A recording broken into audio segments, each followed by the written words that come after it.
So first thing we're gonna do here, guys, let's establish some goals of what we're meant to do here, okay? The first thing right off the bat that I want to tell you is we are not here to recreate what it sounded like on the Nightside Eclipse. That's dumb. If that's how you want to hear it, the fucking album already exists. Go listen to the album.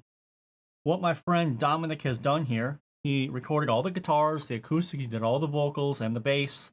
I just changed some of the drum programming a little bit. And then we added some more modern style choral stuff here. The point of this is just to make a high quality black metal mix with a bit modern conveniences, okay? That doesn't mean we're gonna over mix it and over polish it to death. However, neither Dom or myself are interested in just copying how it already sounds on Nightside. If that's how you like it, by all means, listen to it. I listen to that album all the time. It's probably my favorite album, okay? So not about copying the original mix. The next point of interest here is we're gonna mix this in the simplest way possible. I'm not really a person that enjoys overcomplicating things. Sometimes there are techniques that get a lot of views on YouTube that are more trouble than it's worth. When it comes down to it, this song is very simple. It's drums, bass, guitars, vocals. That's it. You don't need heaps of different strange techniques and mixing tricks and all this other shit. You don't even need track spacer on this song, okay? The most basic way possible, that's how we're gonna mix this. Next thing I want to mention is that just because we're making use of modern tools doesn't mean that we're not black metal.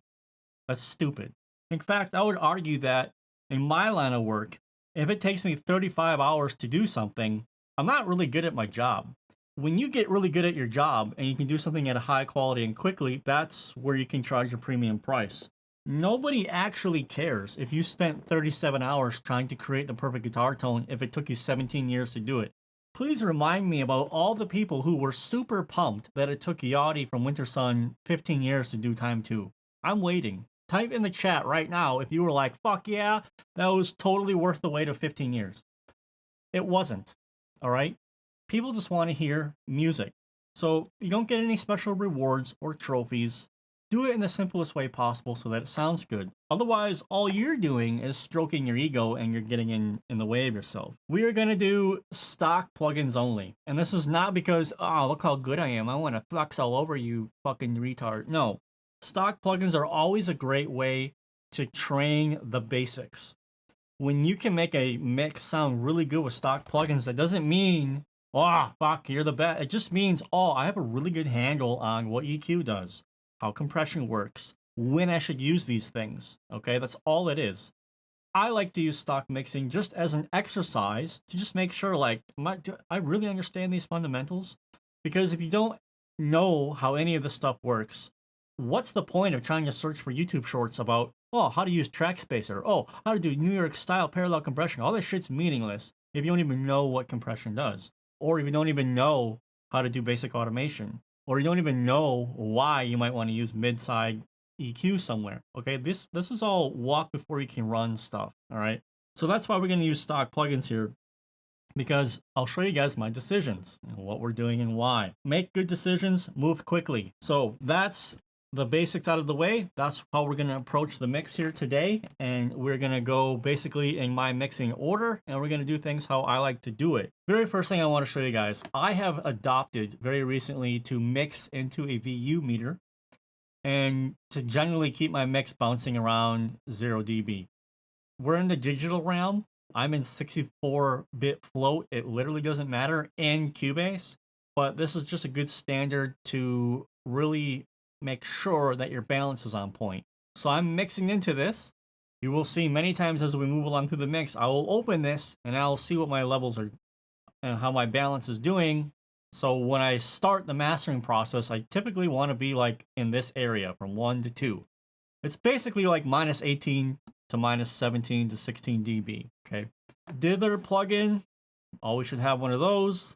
First things first, we're gonna get started with the drums. And the drums are the black metal, the raw black metal SD3 core kit that I created for you guys to make it super easy to have a bit more raw sounding, but still high fidelity sounding drums that don't sound super like cardboard buckets, all right? The Cult 2 drums are pretty cool, But then sometimes you might want to move along and you want something that sounds not overly hyped and processed, but not Cult 2 style. So if we have a listen to the drums, they just sound like this.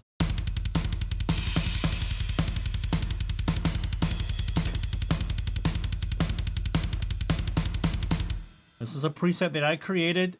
You can find it on my website. It's $10. Link down below. All you need is Superior Drummer Core. You don't need any other SDX or anything like that. That's the drum sound one that we're going to use here.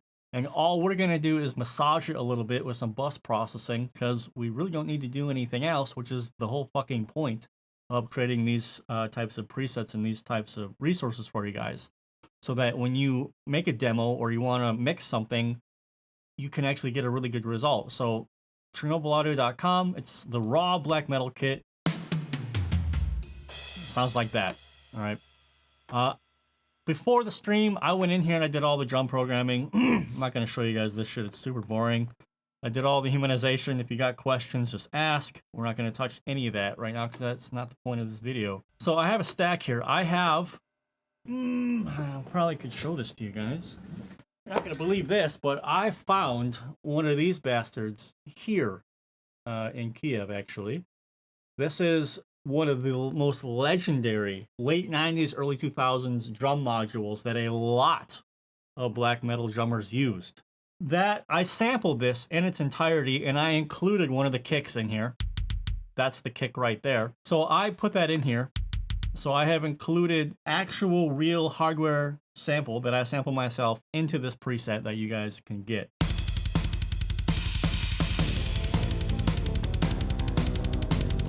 So that's the drum sound. Wow, is that really boring? We don't really need to do anything, do we? So when it comes to bus processing, and when it comes to stuff like this, is we need to be very careful about over processing drums at this point. Black metal, we want to have this particularly natural sound. So we just want to keep things, you know, generally pretty natural sounding and no snare bombs, right? No metalcore, none of that shit. And so what we are going to do here is we're just going to do very slight compression to tighten everything up. What we really want to do here is we want to mess with the release and the attack. In particular, maybe we draw the room sound out a little bit more. Maybe we clamp down on it a little bit more. This is black metal. Maybe we'll want to bring the ambience out a little bit more. We can do that. So let's have a listen. Let's solo that. So you can very clearly hear when the release is very slow, the width just gets sucked in. It's clamped down, right? But then when the release is very fast, the room sound comes more.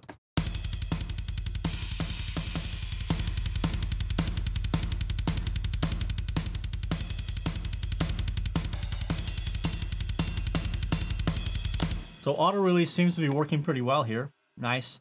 Let's go maybe 10 or 30 milliseconds.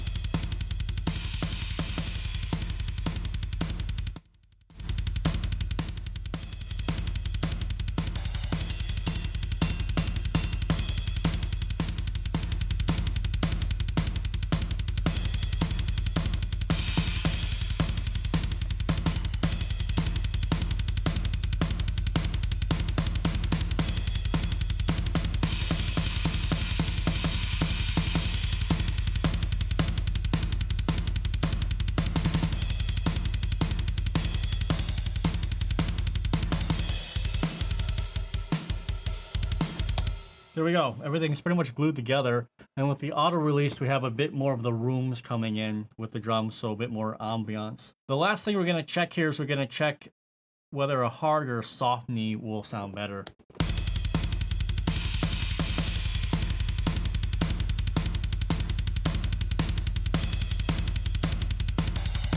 I'm going to stay with the soft knee.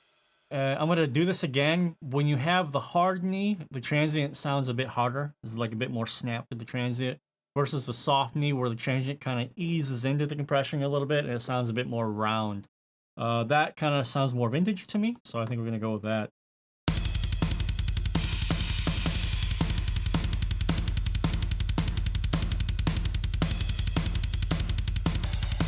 Yeah, I like that. There's one kind of thing annoying me here. Let's see if we can find it.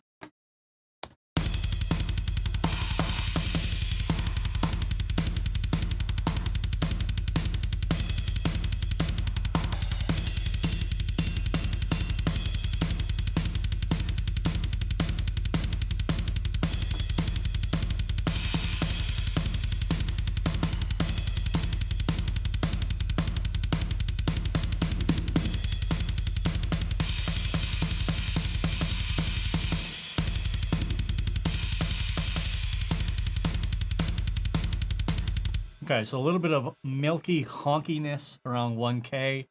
And then we are going to be running into this woofy, boxy, shitty sounding drums all the time. We really need to pay attention to this 100 to 500 hertz region anyway in metal. This is actually why a lot of you guys' mixes sound muffled and dark and muddy and no definition, because the mid-range, the saying is mid-range is the money range. It's not down here. Low end is fucking simple. All you got is kick drum and bass. Who cares? Mid-range is the problem. So we will be focusing on this as we add more elements. This is sounding already pretty decent here.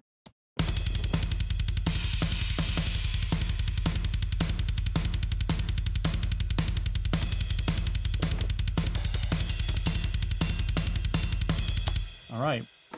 And you guys will be really, really, really mad, but that pretty much does it for drums. But that's the point of why I create those resources for you guys. It's really just to give you a great head start. Now we could go in here when more elements of the mix are put in. Maybe I want to bring something louder up with the cymbals, or maybe something's not happening the way I want. I can go in here and change it. But the preset has pretty much been dialed to be a fantastic starting point for modern-ish raw black metal. And I think I've just proven the point there. Now, one last thing that I'll do here actually is I will put a brick wall limiter on here, because as we move forward here, why is this like this?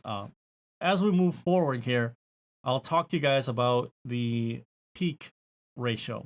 Okay, it's this right here, the peak to loudness ratio. Okay, we'll talk about this. The brick wall limiter is our first stage in making sure that we don't have a too dynamic mix, which makes our mastering chain work way too hard. So with the brick wall limiter, I'm just going to bring it down to where we're just, okay, everything is in this range, and we don't have any crazy transients going on.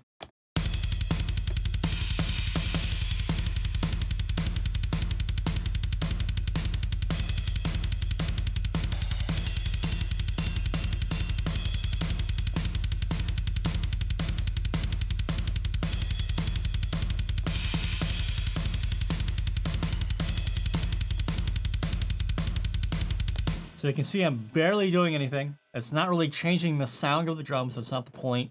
It's just about control. That's it.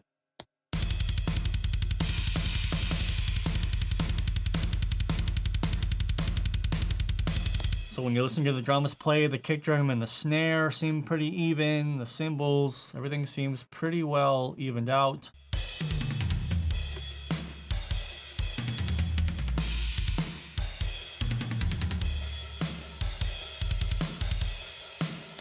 Okay, cool. So as you can hear, the drums still have a very roomy characteristic. They're not modern sounding in the least. There was one thing that I did as we got to the audio, that this is a trick that I picked up actually from Jordan Valeria many, many years ago. I used to not care about this, but as I've been doing a lot more mixing, and I've been mixing tracks recorded by me that I had no control over, this is something that has made a lot of sense to me as moving forward. So all of the audio tracks, I've started normalizing to -9 dB. And what I mean is I'll just select all the tracks like this. All right. And then in Cubase, if we go to audio and processes, when the tracks are selected, I go to normalize, and then I just normalize everything to -9 dB. This just puts everything on like an even playing field at -9 dB peak. That way, everything makes a bit more sense. The compression settings will be a bit more normal, won't be too crazy. Excuse me, sorry. Hiccups for some reason now. Awesome. And then we don't have to worry about things being so out of whack with one another, where getting a basic balance would already be a big problem. So bass DI, guitar DIs, vocals, and the choirs that I bounced out, I normalized them all to -9 dB peak. That's it. All right, so most people, when it comes to guitars these days, are using amp simulators, which is completely fine. And we are going to do the same thing. However, we're going to use my amp simulator, because I believe that this is the best black metal amp simulator on the market right now. And let me just go ahead and prove that to you.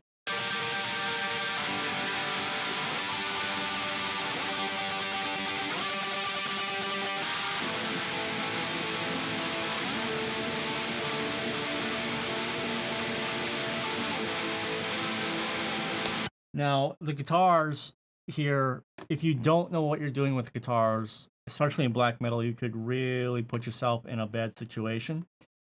So I'll show you two ways to do this. The first way is just using SVARTRUNA and everything that we have in here.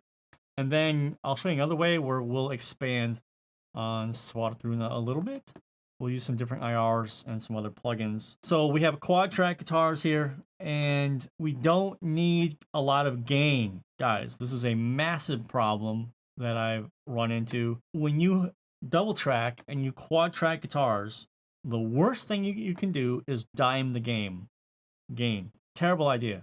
Very bad idea. Everything compounds upon itself here. 1, 2, 3, 4. You're going to have 4x the gain profile. Whatever it is that you've selected, it'll be 4x by the time you're finished here, okay? And that goes for any particular problem that you might have in your guitar tone. It'll be 4x. Very important to get the guitar tone right in the beginning. So let's just look at what's going on here. The style of guitar being played here is very chordal, meaning there's big chords. There's not like chuggity chug chug chug chug going on. There's a lot of chords, open notes, open spaces.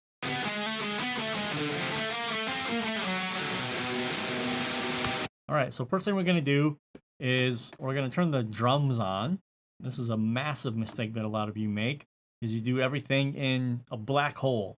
Wrong. Everything that we do now has to be compared to the drums.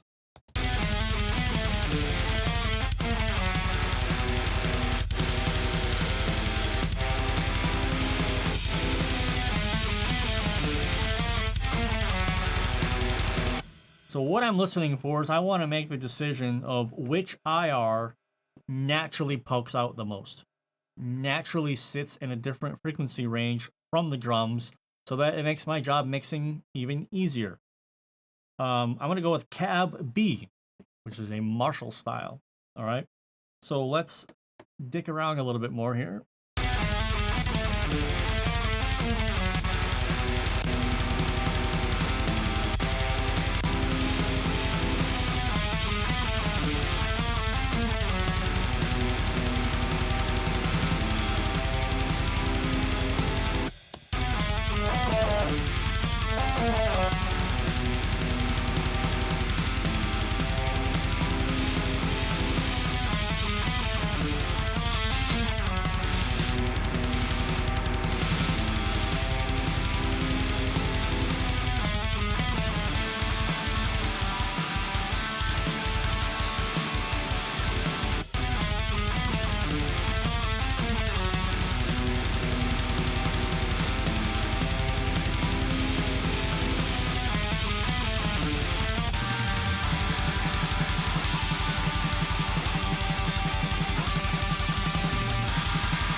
Okay, there you go.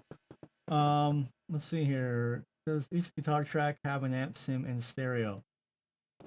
So how I'm using SVARTRUNA right now is I have it on the group track or the bus track or the folder track. If you're, Jesus Christ, it's on. Listen, it's on the group track, okay? And on the group track, it is set in stereo mode. Now, it's very important to remember that stereo mode only works when it's 100% left-right. You cannot have an amp simulator in stereo mode, but only pan the DIs like 80%. You're going to have phasing and washiness, and it's not going to work.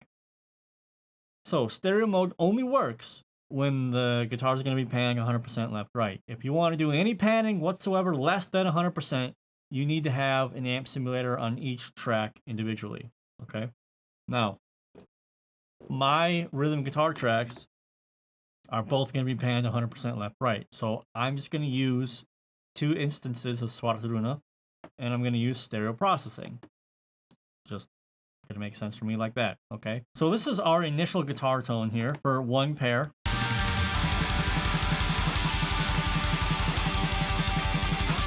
Okay, has a bit more of a musical mid-range. We want mid-range clarity here. So then we go on to the second pair. We're going to do the same thing. 100% pan left-right. SVARTRUNA. Okay. Now, this is where we're going to take a page out of something that I always do, and the way that SVARTRUNA was designed is we're going to start using some chainsaw sounds.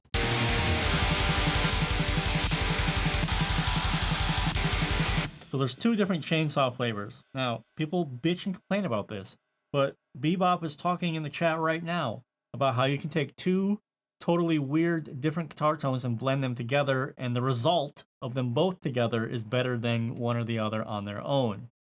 I really like doing this with chainsaw style guitar tones.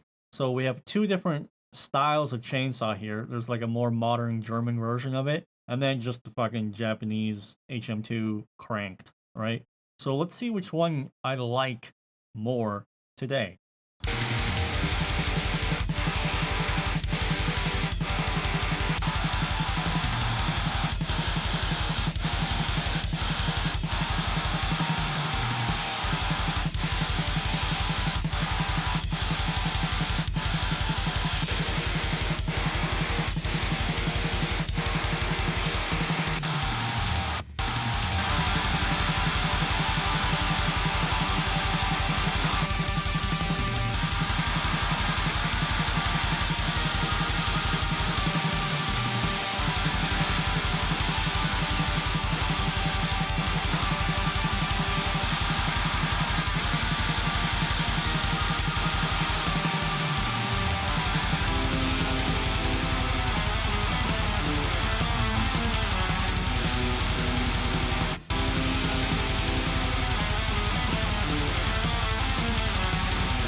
So we need to be best of both worlds. We need to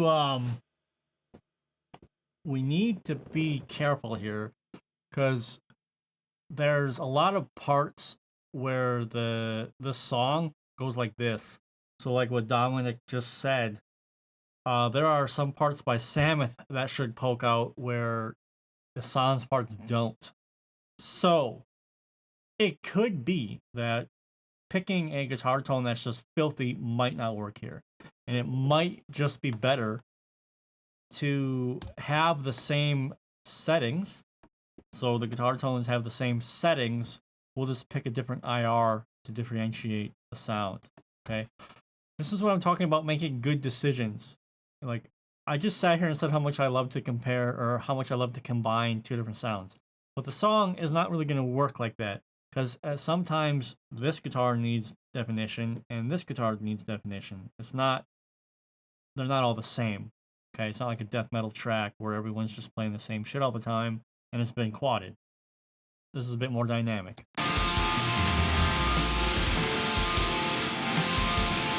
So the point of changing the IR is spreading the frequency. This will help give us more of a stereo wideness concept, without actually doing stereo widening, which is very bad to do. A lot of. Okay? Try not to do stereo widening. It's if you push everything where it doesn't exist, you'll push to the sides, and then it'll collapse when you put it in mono, and then you'll be like, what the fuck? It doesn't fucking work, man.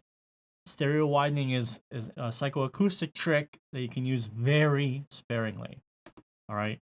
So you can do shit like this, where you have different IRs, different combinations of microphones that'll give a stereo spread of frequencies where you have the idea of width, okay?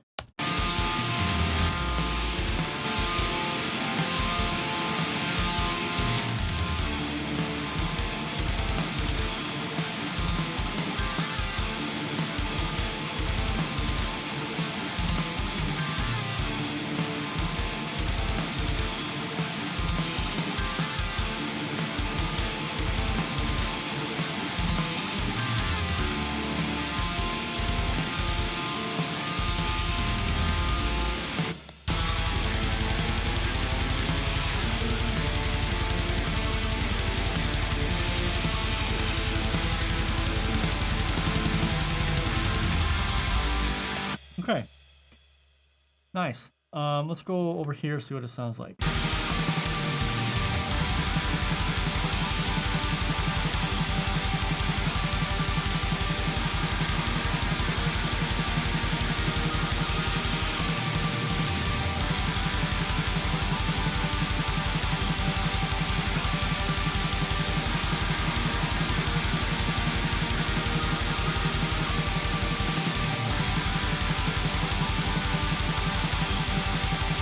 Awesome.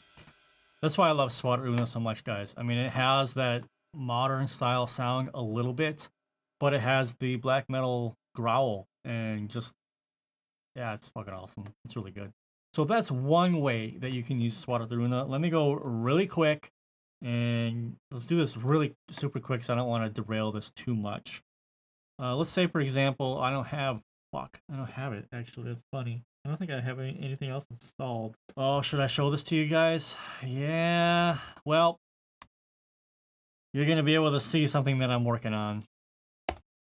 All right, this is something brand new. Well, aren't you guys just special today? Aren't you special? Super special. Super special. All right.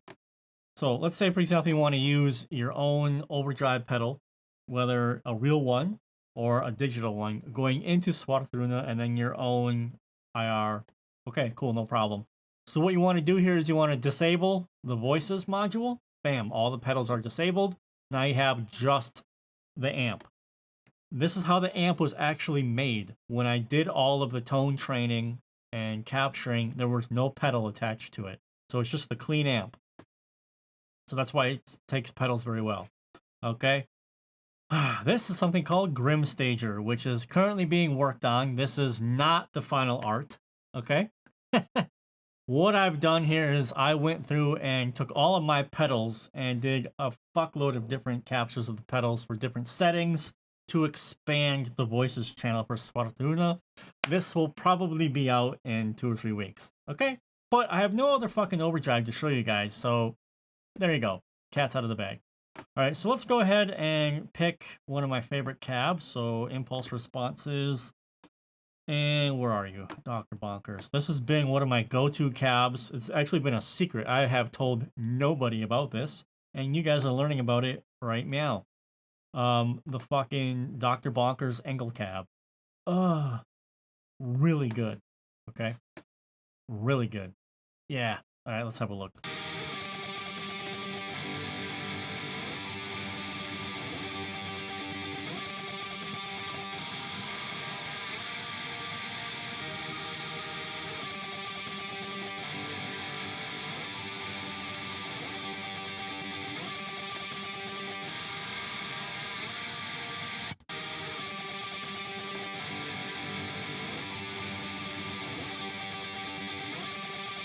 Man, it's so good.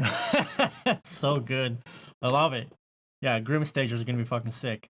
It's just the right amount of nerdery and just detail. So that expands on SVARTRUNA nicely. That'll come out very soon. But yeah, then that goes into one of my favorite IR packs by Dr. Bonkers. Yeah, that was hopefully Jay doesn't get too pissed off, but I had to show you guys something on how to do it. So you can expand SWAT totally. Like, you don't need to use anything in here if you don't want it. You know what I mean? Oh, I had fucking cab on. Oh, I'm retarded. Still sounds good though. All right.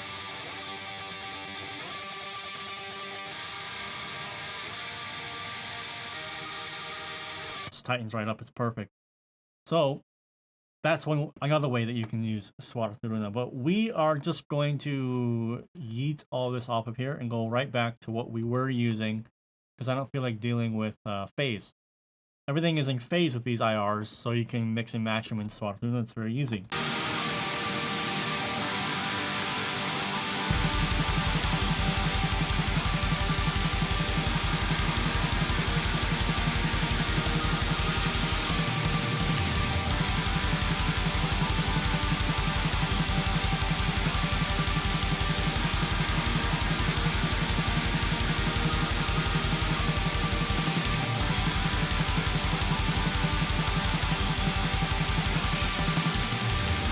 other than the basic stuff. So yeah, we could come in here. We could do our classic, 100 hertz. Like this is stuff I don't have to listen for because I always do it this way, right?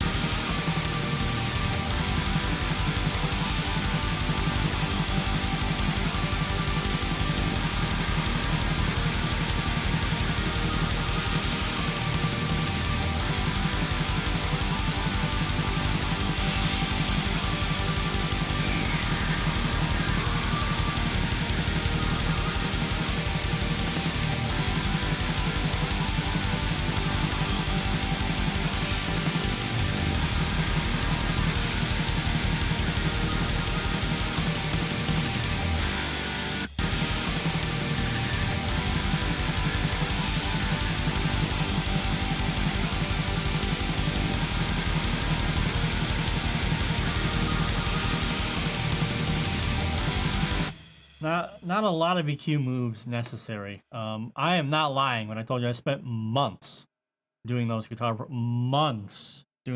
settings. A long fucking time, months. And I think the result speaks for itself there. We could do the same thing, by the way. We can do the brick wall here to make sure that the transients stay where they're supposed to be.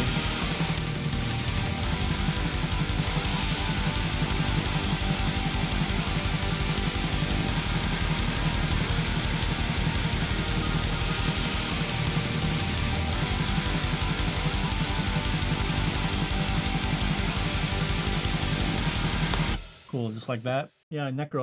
Like I say, the EQs do help create space where fatiguing sounds go away. But it wasn't like, oh, we have to fix it. Like the tone is the tone. You know what I mean? When it comes to bass, in black metal, it's mostly a case of foundation. We want to make sure that there's a thick low end that gives the song energy and width. People erroneously believe that guitars with lots of low end are what create width in a mix. You are wrong. It doesn't work that way. Bass is the answer.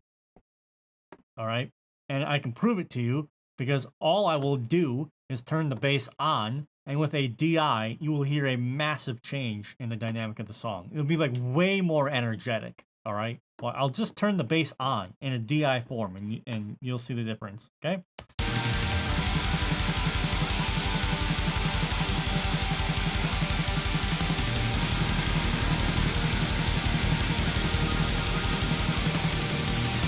It's a fucking night and day difference, guys. It's not even an argument. Don't just stop it. All right. You have to have bass for the song to have width and depth and energy. Okay. It just has. It's not an argument. Okay. So I mentioned earlier that I do not like super grindy chainsaw bass. I really don't.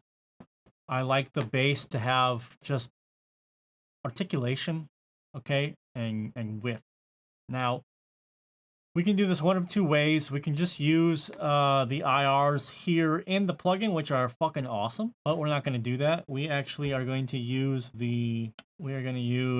some old school IRs, and it's really funny. I thought I was the only one that used these IRs, but it turns out that Scott, the guy who mixed Cradle Filth, also uses these IRs. And the reason why I use these IRs is just because they're the first bass IRs I ever bought a long time ago, and I just never used anything else. So I am using the SVT 810, and I like to do either just a 421 or a combination of a 421 and an SM57 or the Beta 52 here. Cap edge 2-inch, usually a good place to start. Let's go back. Let's do the Beta this time. Cap edge 2-inch. All right. And this is just a cool way to have your own unique sound instead of using the IRs that everyone else is using in Dark Glass. Okay. You just need a bass that resonates and has sustain. That is the major thing you need to pay attention to. If you hit the bass and it's just like thump, and there's no sustain and there's nothing, you have a shitty bass. The wood is not resonating, it's not sustaining, and you won't. And that'll come through in the recording, and you'll just get bum bum bum bum bum bum bum bum bum in the DI. That's it. You can't do anything about that. You can compress the fuck out of it. Doesn't matter. Nothing's gonna change. So price is a non-issue to a point. Make sure that you have a bass that sustains and has resonance, and the strings are new, and the guitar is intonated. Go ahead and see what we got here.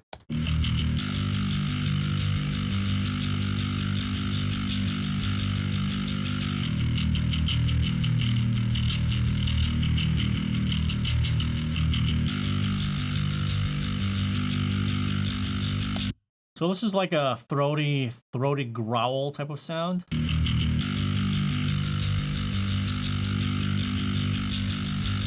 And the Beta 5052 is a bit more like hi-fi sounding, so I'm gonna blend them. So like do a 70-30 blend.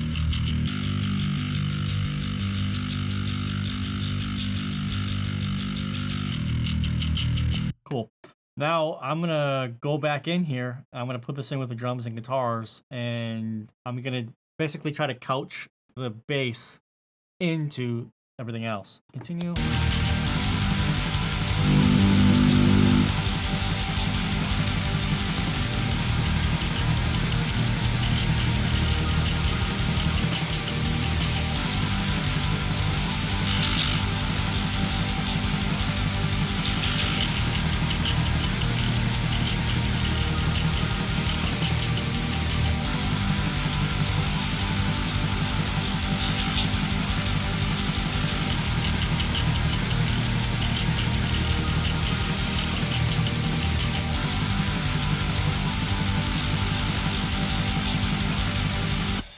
We got in solo. Comes out like a charm, boys. That's what I'm saying. Do it in the context. So now I'm not sitting here going, how do I EQ the bass tone so they can hear it? Nah. Everything already comes through because you're doing it in context with everything, okay? Once again, as I told you guys in the beginning, this is not about how hard can we make it against ourselves, you know? There's like, oh, well, I'm not going to use dark glass because everyone else uses dark glass. You're dumb. Use dark glass or use SandSand because it's a very awesome piece of gear. But change one thing about it that makes it yours. In my case, I'm not using the built-in IRs. I'm using IRs that are like 15 years old. That's one thing that's different, and it's gonna make me different and make what I do sound different. That's all you have to do. It's not a contest. And I haven't done anything here at all that you have not already seen 100 times on YouTube, that people have made shorts and YouTube videos about for 10 years. All right. The funny thing is, this stuff does not get views. Everyone's like, oh, what is the most complicated way to use track spacer and trying to make a 60-second short that gets a million views. Who fucking cares? Basic mixing fundamentals, although boring, are actually what work. I have done nothing that is at all unique. Guys in the 70s were mixing the exact same way in terms of decisions. Okay, I know I'm really belaboring the point here, but I just really want to make it so clear. You just have to practice the decision-making process. So we have bass, drums, and guitars. Let's see what we're looking at level-wise now.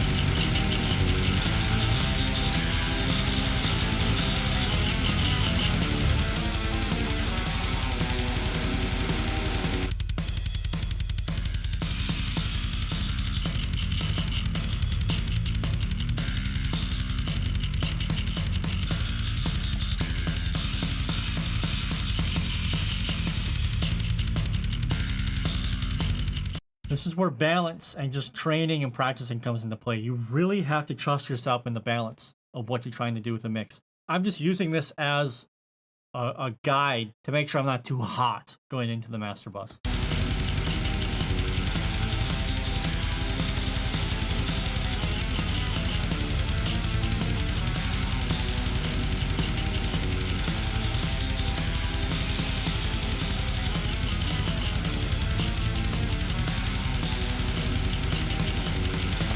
We'll stay right there for right now, but we'll come back and that's the funny thing. That's why it's so hard to make YouTube videos. Balancing and mix balance, that goes on constantly, consistently, all the time. That's not like A, B, C, D done. It's really not. And it's really hard, and it's really frustrating to try to explain that concept. Right now, the balance is a working balance. It's okay, but you know, I can't make those final decisions yet. Okay, especially also I don't have a mastering limiter or anything on here yet that's crushing anything. So the bass just has the bass sound. I'll get a quick rebalancing, and then now we can have a look at processing.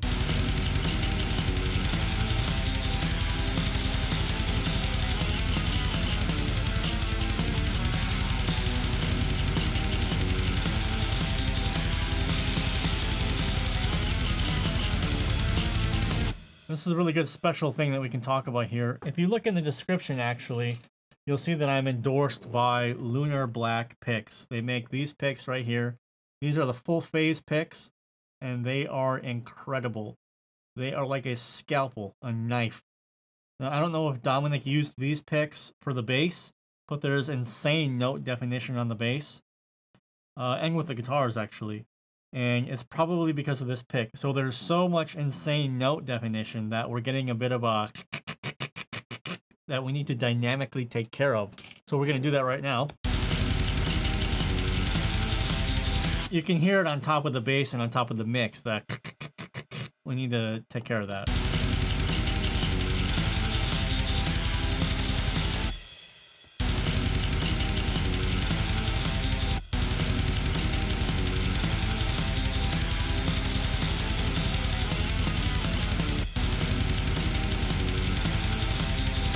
And it's so cool because we have the threshold slider here. We can do like a stupid 12 dB cut, but we can adjust the threshold so it just barely tickles it. So we not really getting rid of that frequency range because that pick attack is important for note clarity, but we're getting rid of it when it's annoying, right? Does that make sense? You can still hear the clank in the bass, but it's not on top of everything. Really awesome. Okay, now we go back to the mid-range. Remember, I told you mid-range is the money range.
Cool. So you always hear it in the background now, chugging away. The bass. Let me get this out of the way.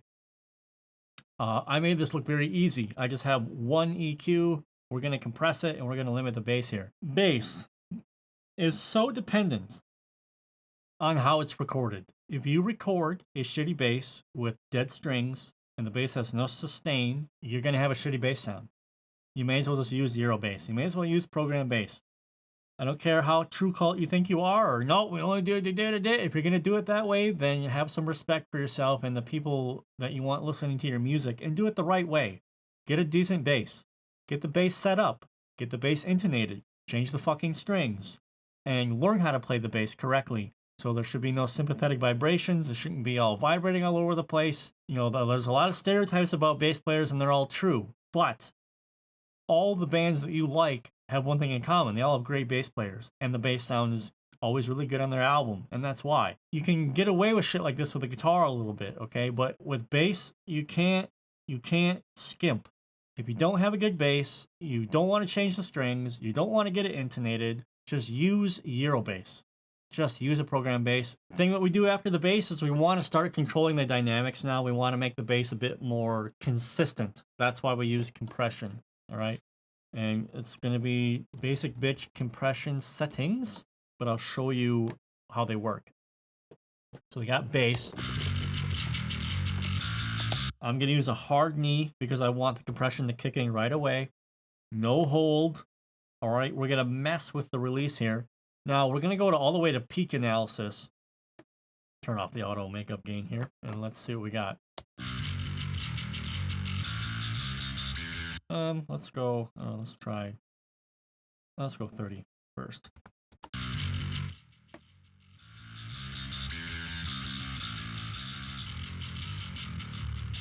So the point with the compression is we're trying to make all of the bass notes as uniform as possible. Once again, this comes to playing the bass correctly. As well as the basses can be played, the better it can be compressed. So this bass here is pretty consistent. Dom's picking is pretty good here. You don't see like giant peaks and valleys here. Okay, this is pretty okay.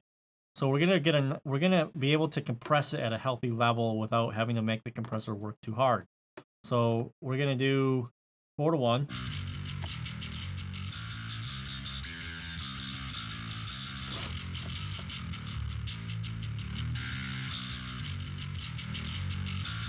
Now we can control the energy of the bass or how much the bass moves with the release. Very fast release. It's similar to the drums. The bass will have a lot more movement in it.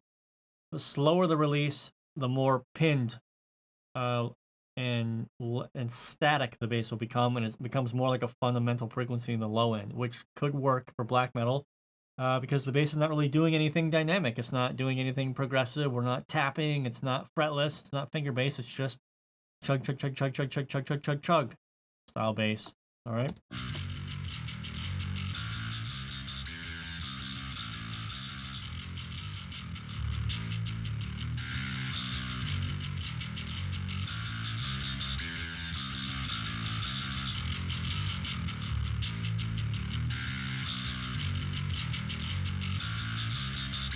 Listen to the low end. I don't know if you're able to hear it on YouTube, but you'll listen to how the low end gets sucked up a little bit more. It becomes tighter. That's very important.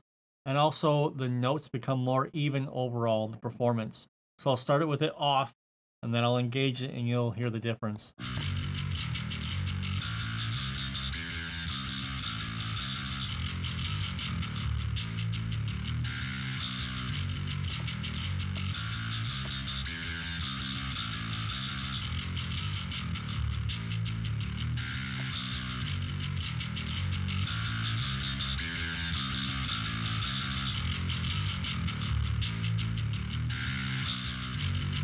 Okay, so now we have some low-end build-up happening that I'm not really a fan of. So this is where multiband compression can come in. All right, so let's see what we can do here. If I remember correctly, I need to sidechain all these for them to work the way that I want it to work.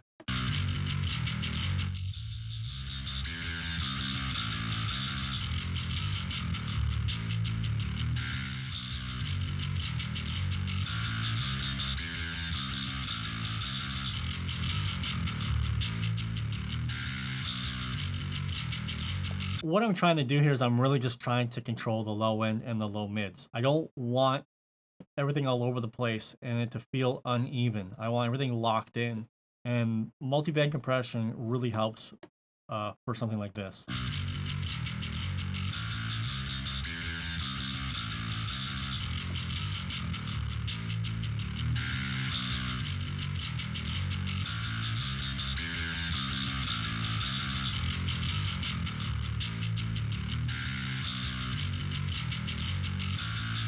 Awesome. It's all about control. We're trying to control the bass as much as possible.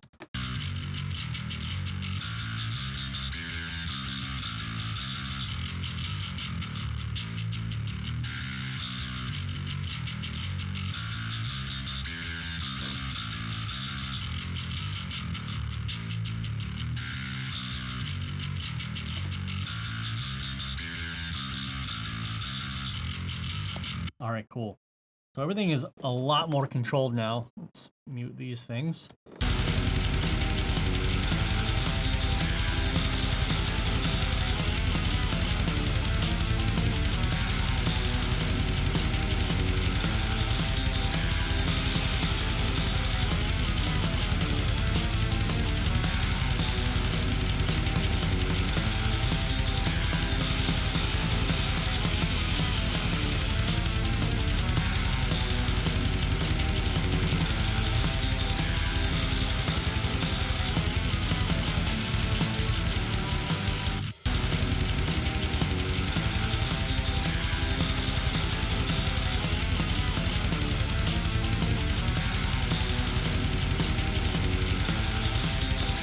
That's what I'm talking about. We're always going back and rebalancing. I thought the trigger sound was still a little bit too loud, so I brought the trigger down individually in the SD3 preset by 3 dB. And so now I think the balance of the drums and everything else is a little bit better.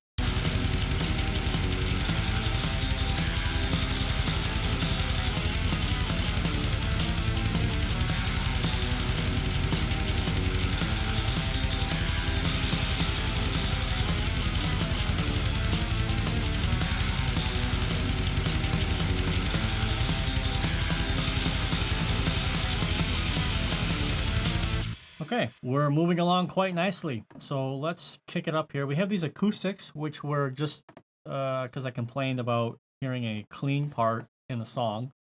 And Dominic was like, fine. And so he made some acoustics for me. So let's go ahead and let's pan this correctly. That would help. All right, here's what they sound like.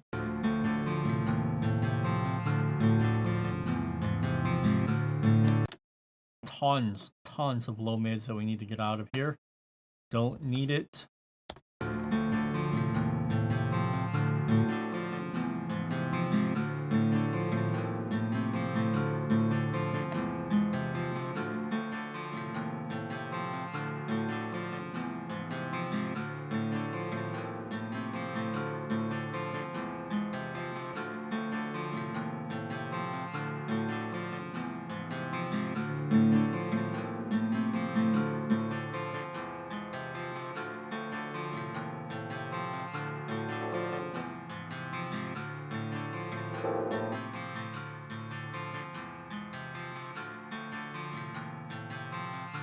Yeah, okay, you might be confused why I'm doing this. Well, the acoustic is a layer. All right, we're gonna barely hear it and feel it more than anything else. But just listen to this.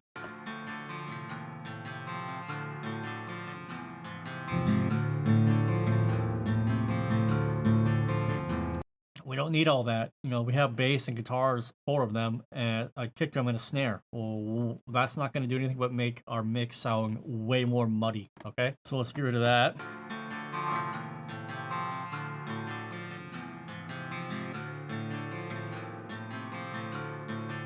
Maybe we can add a high shelf here, add some air.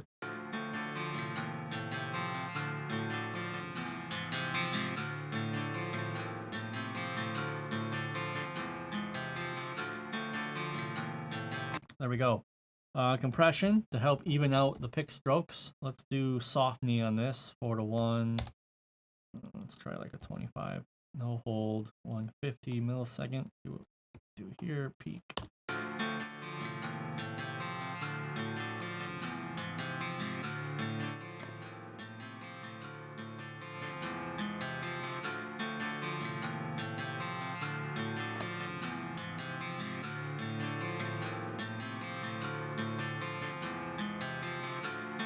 So I'm adjusting the attack and the release to get a different sound. Okay. Listen to the transient of the acoustic when I make the attack very fast versus very slow. Just listen to what it sounds like.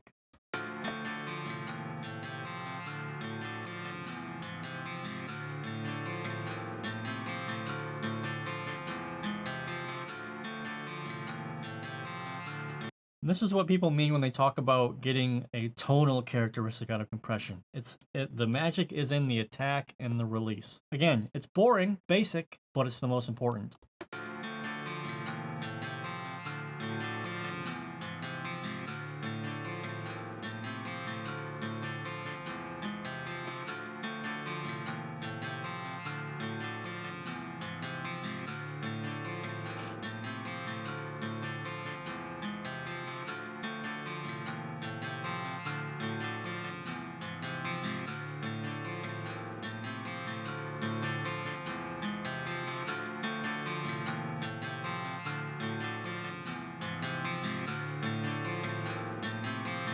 So you can hear how the compressor helps keep things a bit more consistent. You know, Dom's picking is still very good, but an acoustic is an acoustic, right? So the compression helps make things sound a bit more thick and consistent. This is what basically we want, right? Brick wall again, this thing, so we can control the transients.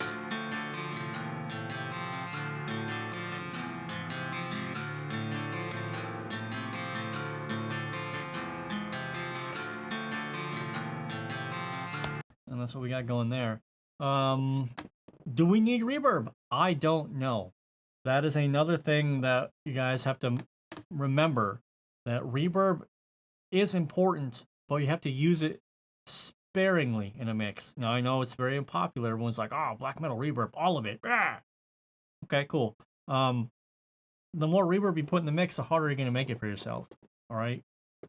It's so funny that people want reverb, but then they complain about not being able to hear everything, or everything sounds far away.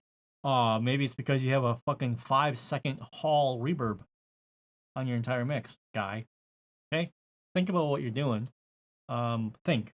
Okay? If you want stuff up front and close, reverb pushes things away in a mix. Come close, but go away. It doesn't make any sense, right? So let's see what we got.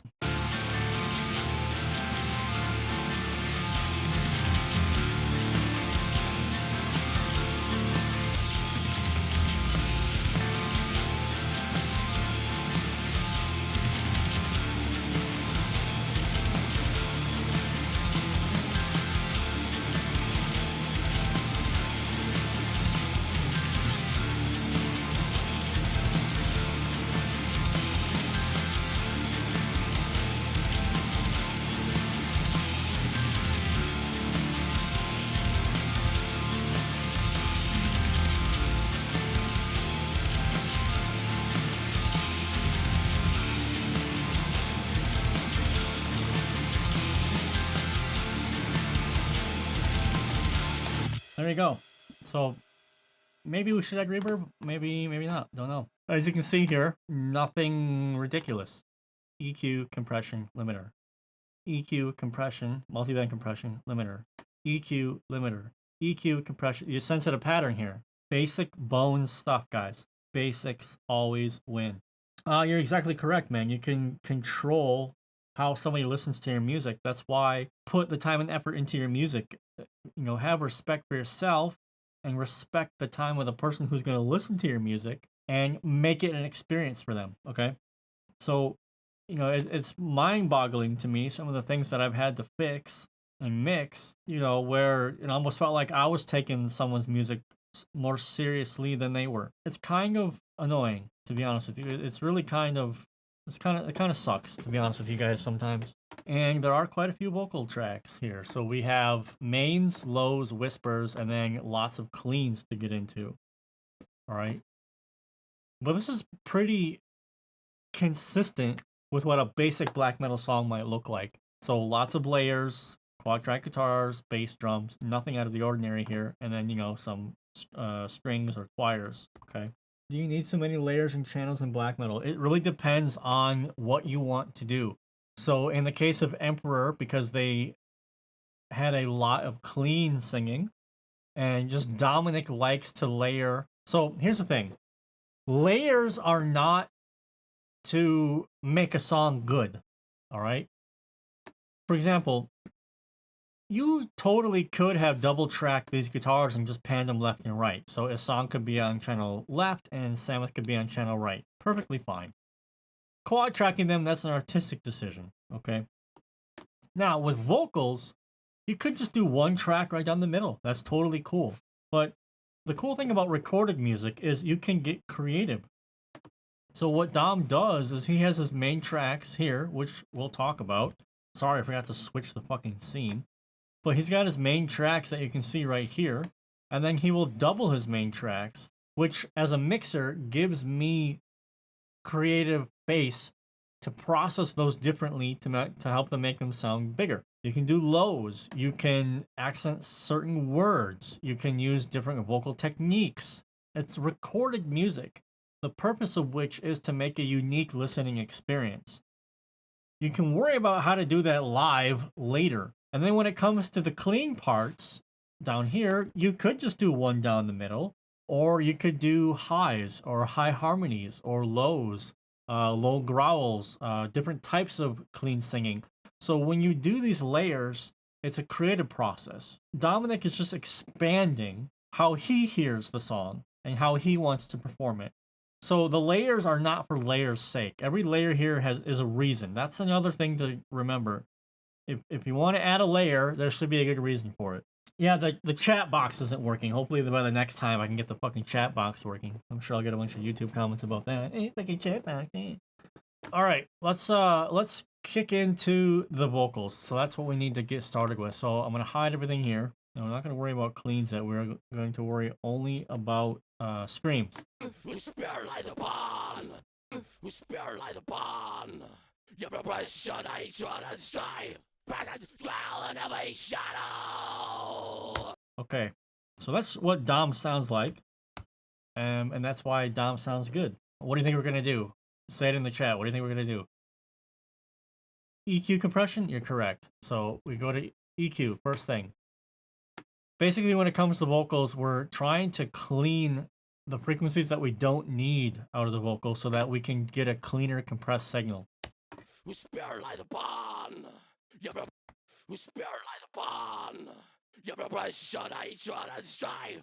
Present, dwell in every shadow. Okay, so pretty much you can almost always get rid of the lows. You don't need them.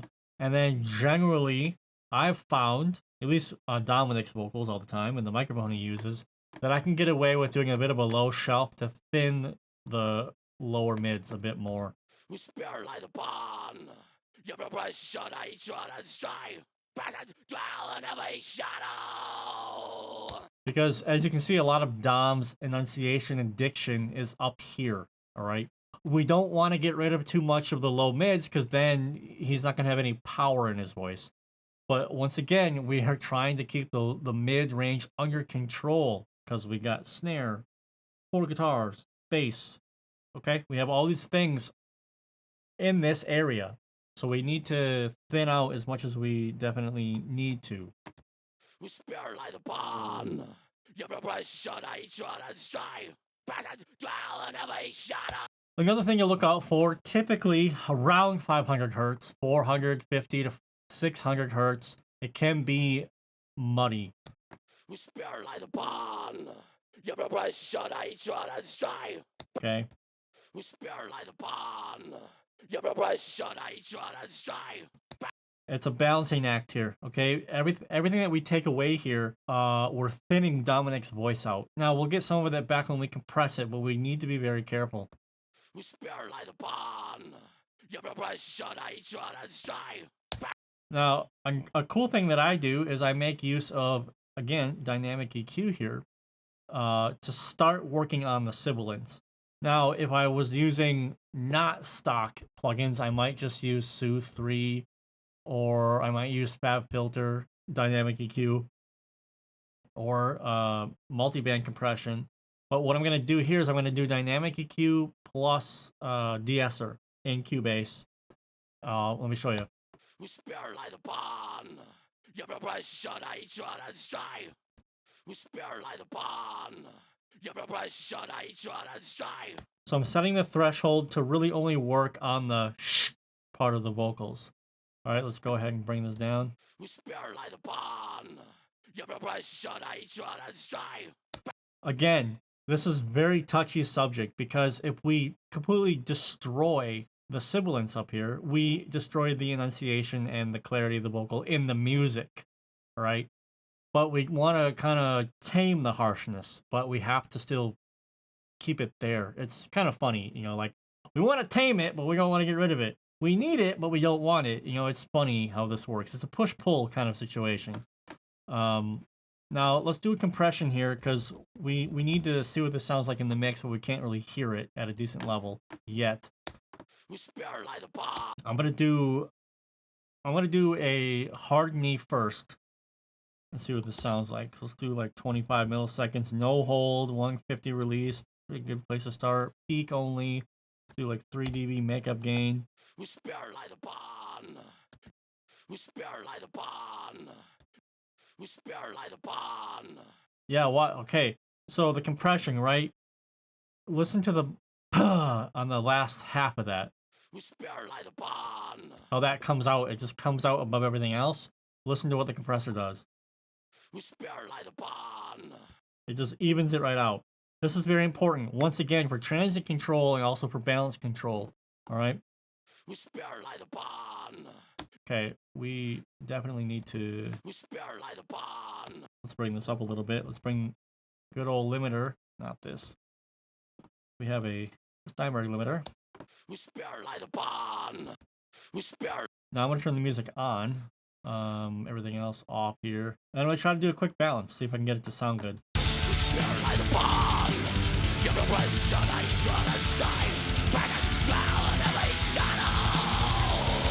Okay, so vocal seems a bit dark, so let's bring a high shelf in.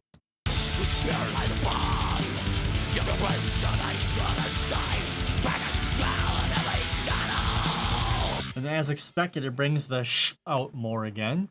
So let's bring the de-esser in. So the cool thing with this de-esser here, what we got? We need to do...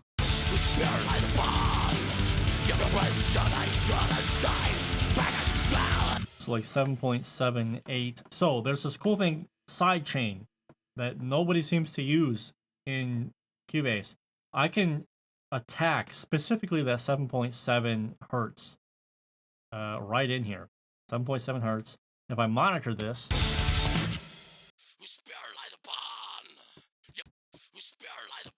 I'm telling this de-esser to only de-ess that frequency. Pretty fucking cool, hey? Always have the fastest release that you can have, by the way. And let's adjust the threshold.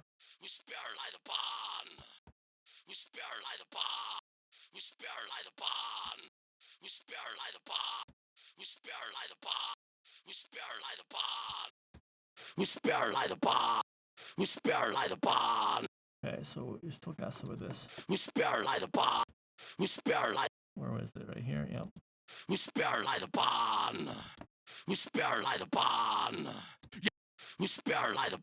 There we go. This is what we have so far. Let's see what this sounds like in context.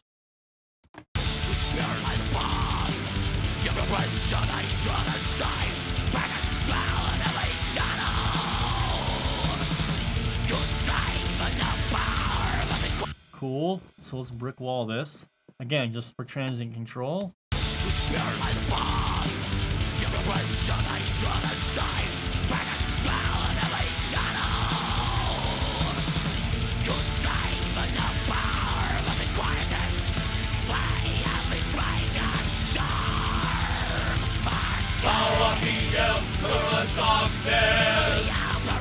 As you can hear, Dom's cleans are really nice. Alright, so the cool thing about vocals is when you get one of them done, you can just fucking copy them over to the next one.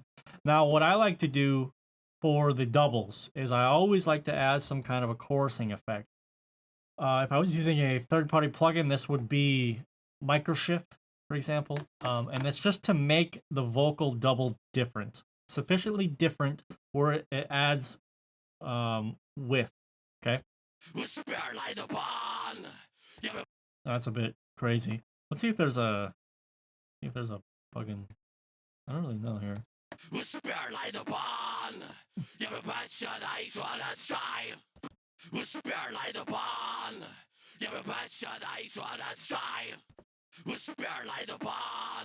So not too crazy. It's just something so that it's different, and it'll be blended into the mains.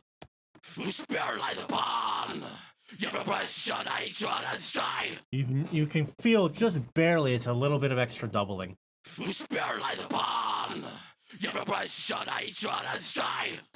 Sounds cool. And then when you put it in with everything else, it'll sound even better.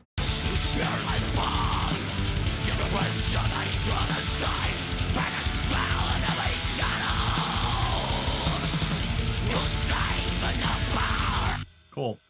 I think mains 2 is the same thing, just different track. Yep, so we can just kick these over.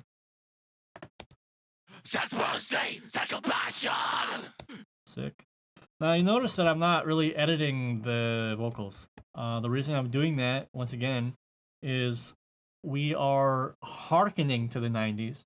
It's not exactly the 90s, but I don't really feel like editing the vocals and making things too perfect. Dom did a pretty good job, and the slight inconsistencies help give it that 3D space.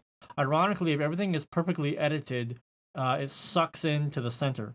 The width actually goes away. I don't know if you guys ever tried to edit guitars. Everything's transient perfectly together, and then you're like, "Ooh, they're perfectly edited. It's gonna sound great." And then they go right down in the center. You're like, "Oh, it actually sounds smaller." That's why. So the slight inconsistencies are what makes things sound large. That's how double tracking even works in the first place. All right. So the only thing that we need to look at then are these lows. So the lows obviously need to be treated from scratch because they're different. Alright, cool. Same thing with here. EQ, we got to get rid of quite a bit of low end. Sick. Go low shelf.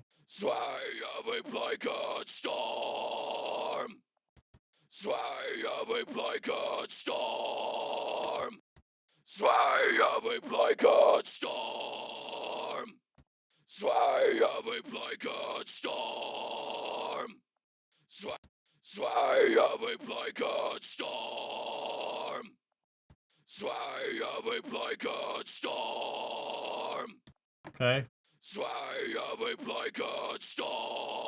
Alright, so the Sibilance is not in the same spot because he's doing a different vocal technique. Another reason why you can't just copy paste from like high vocals to low vocals. So let's pull this down. Same thing, we'll make this dynamic.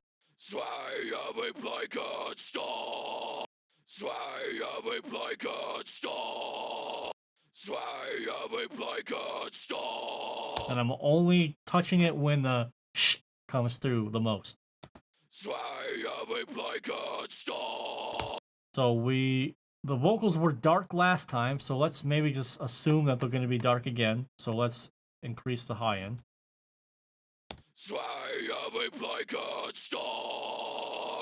Maybe do a bit more of this. Alright, compression. Aren't you guys getting bored of this? EQ, wrong fucking compressor. EQ, compression, limiting. You thought you'd see something crazy, huh? Sock plugins? What the fuck? This is stupid. There's gotta be some kind of black magic going on here. This can't be real. Wow, Scott just knows what settings to use. Oh, maybe it's just because I've been doing this for so fucking long. It's not magic, guys. When you practice and you do this for so long, you understand what ranges work. Okay? Now, attack is very important for vocals as well. I'll show you right now how you could also deal with harshness with the attack setting. So think about this. If the attack is very fast, it immediately clamps down on the vocal. What do you think would happen to the harshness? Well, if it's clamping on the transient so fast, it might help reduce harshness, wouldn't it? Well, if the attack is very slow, well, that entire transient comes through before the compressor starts working, and then you have the full breadth of the sibilance and the harshness. Compression is such an important thing to understand and work with music, guys. It's insane, okay? So listen to the in the beginning. Let's compress the shit out of it. Oh, what the fuck? It's dark now. What happened? Oh, there's the sibilance again. What the fuck? What happened? So the attack, guys, your attack and release settings on your compression is very important. It can do a lot of work for you. And I'm actually going to do it on this one.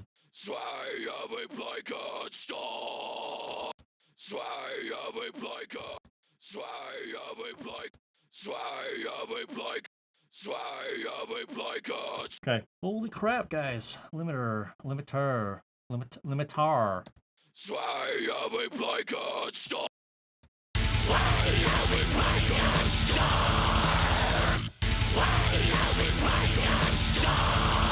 Okay, so now with both of these vocals stacking, we are running into that thing again. So, two things. I already know this is going to be a problem, so maybe we can start attacking it right here. Maybe we can do a dynamic EQ right away. Up here, maybe. Or we might have to do a bit more of a broad de-essing. So let's bring it here. Let's make this dynamic.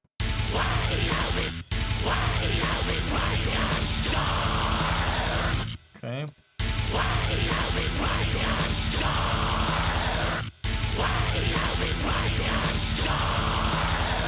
Gotta be very careful. See, if we get rid of too much of it, then we lose the energy of the vocal and the airiness. Listen. Cool, it's not sibilant anymore, but it's like he's singing under a pillow. That's not exciting.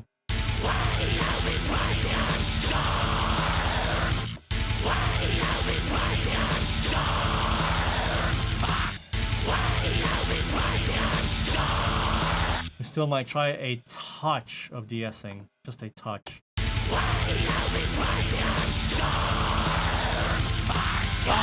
Fucking turn this off.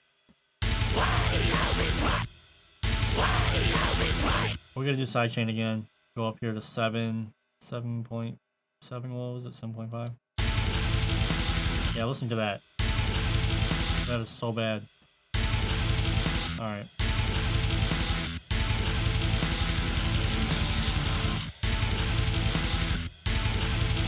Okay, monitoring. Alright.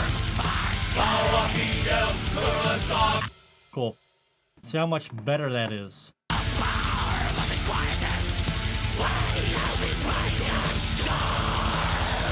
Excellent. Now these lows, the low doubles are exactly the same. We'll kick these over. With the lows, I am not generally going to use the chorusing. I might just turn it down more.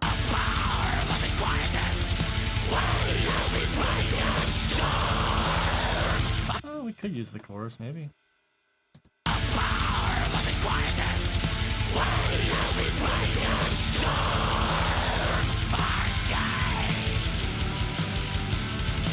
Awesome.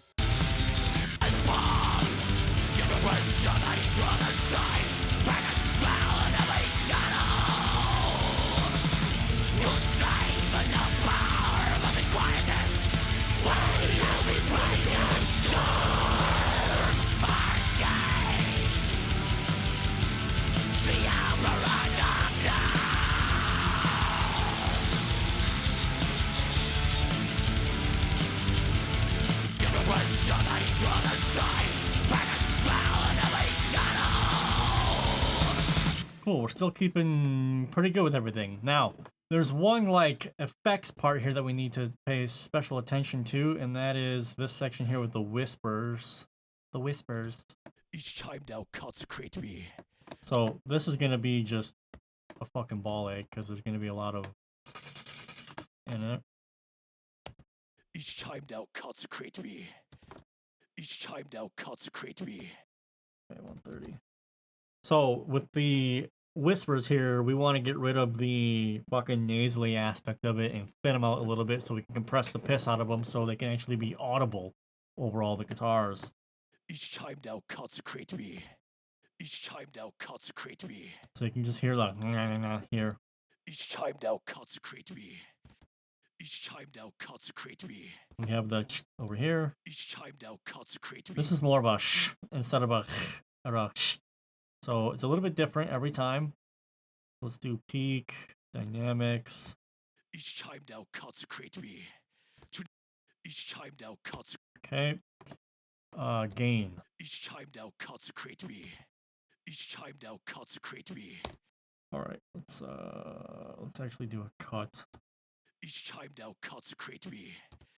Each time thou consecrate me. And oh fuck. Yeah, okay, I can do a high shelf here. Each time thou consecrate me. Each time thou consecrate me.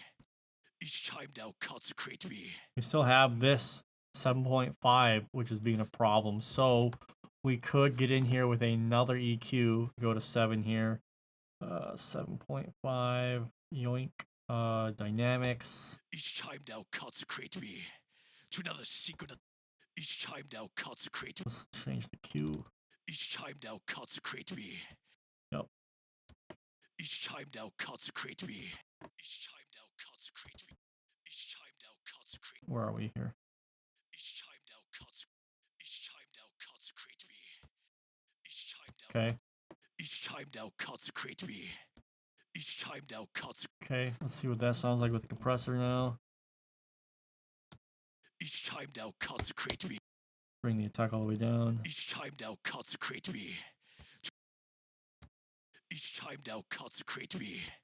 Each time thou consecrate me. Each time thou consecrate me. Release down. Each time thou consecrate me. Nope, too much. Each time thou consecrate me. Each time thou consecrate. Okay. Each time thou consecrate me. Each time thou consecrate me. See what we got here. Now, see, this is the problem with whispers. So we need to bring a limiter in here and really crank on these limiter. Each time thou consecrate me.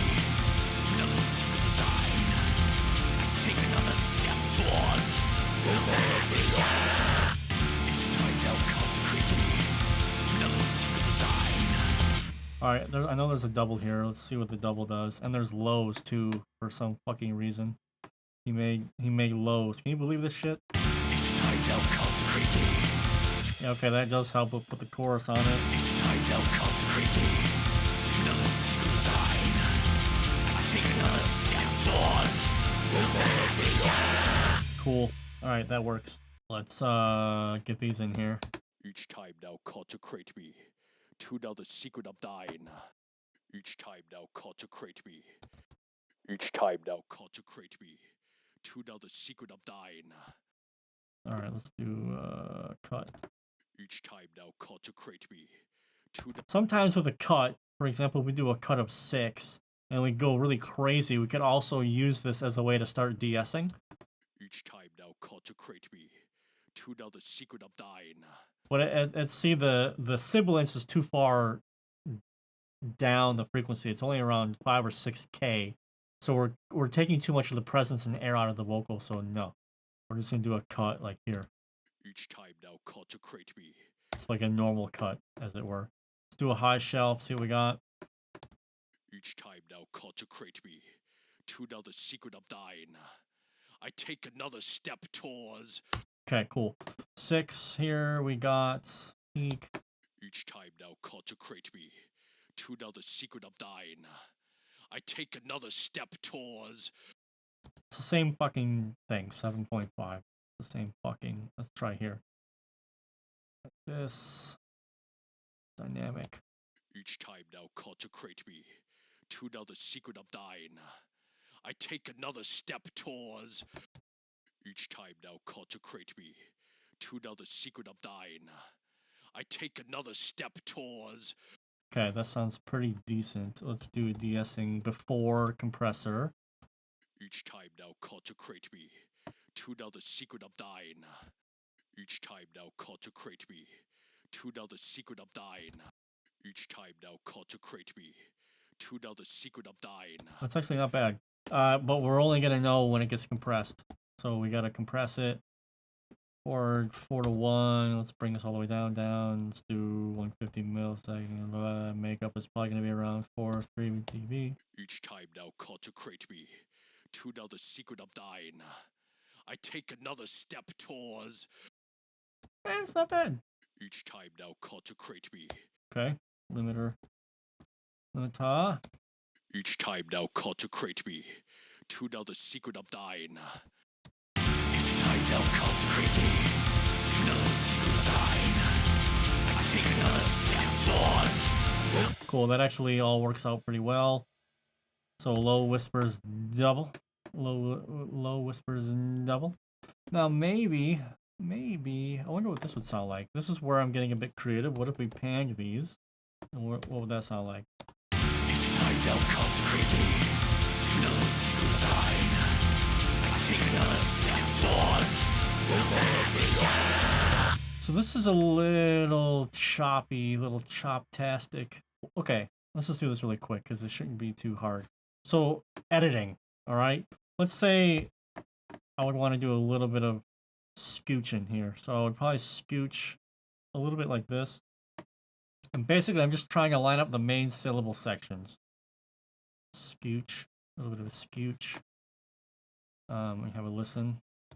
Each time thou consecrate me to know the secret of thine. So it's just some of the...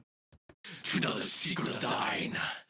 I take another step towards. So here, I would... Let's see if this one is like this. Like that.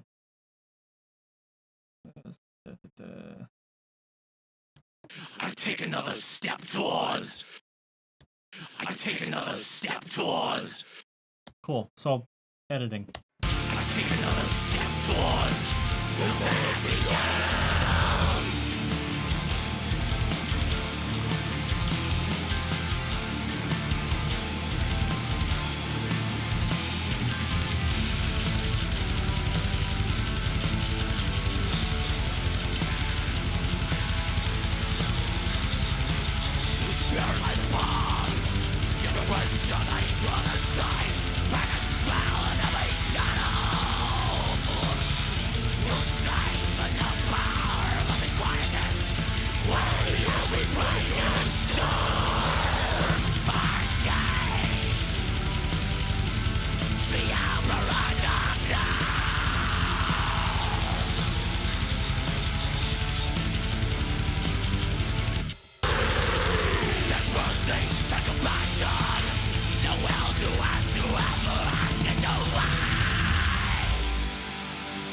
Okay, now let's get to the cleans. It's going to be much of the same, guys. EQ, compression, de-esser, limiter. I wish it was more complicated than that, but it's not. I know someone's going to ask about this, so I will show how to do this. It's not necessary. Someone's going to ask about saturation, okay? Let's talk about saturation really quick. So Dom's vocals already sound quite nice. Now, in lieu of saturation, I might use something like, where is it here? In Cubase. Just basic distortion. Spirit like a bomb. Your repression, hatred, and strife. Presence, dwell in every shadow. Spirit.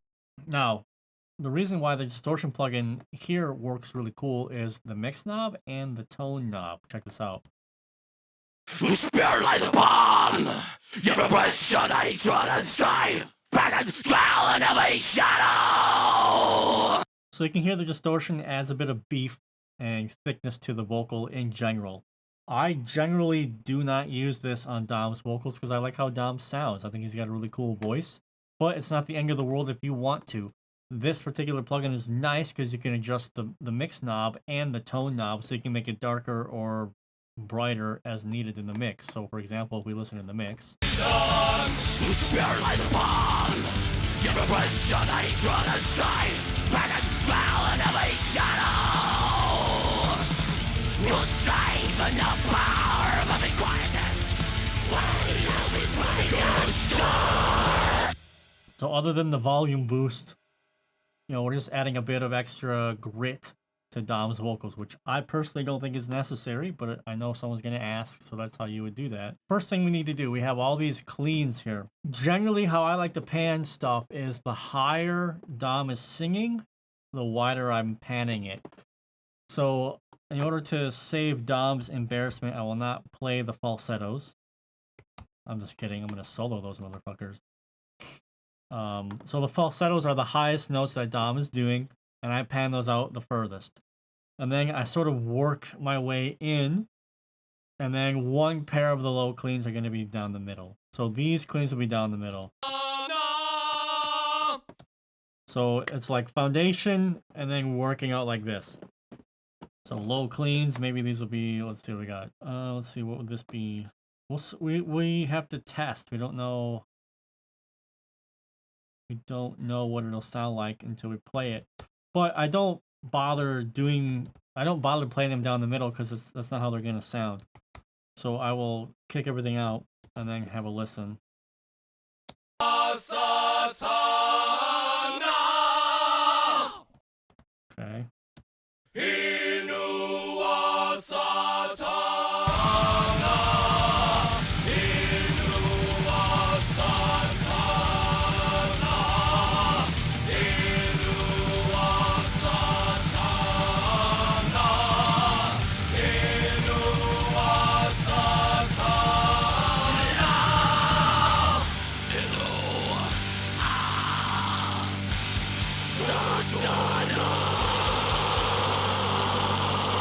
Yep, that sounds pretty fucking sick. Right off the top of my head, I think the falsettos, well, let's see here. So maybe let's bring these 75, make them a bit more wide. 75. Let's kick these out to 50. And then make these 25. There we go. So we got a nice wide, thick, wide sound with the cleans. And just by panning, basic stuff, the panning, the dynamics of the song are already incredible.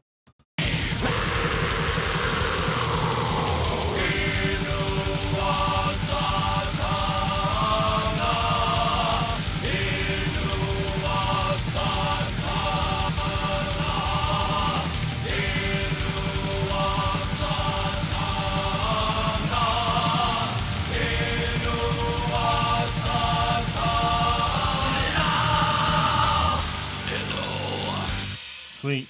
It's gonna sound good. But we're getting ahead of ourselves. Once again, we need to do the same shit that we have been doing.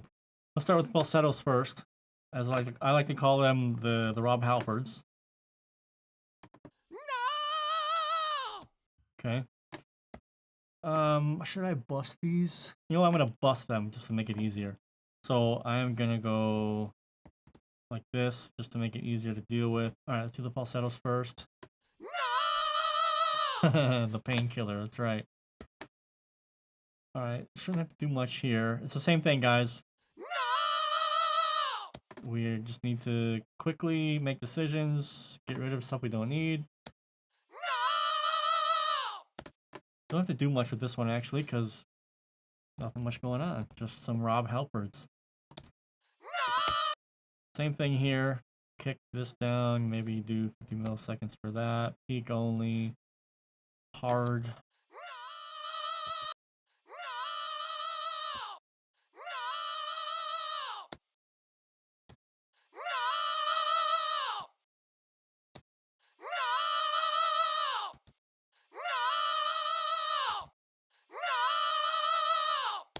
Great. Do a limiter here, and then brick wall limiter. Auto.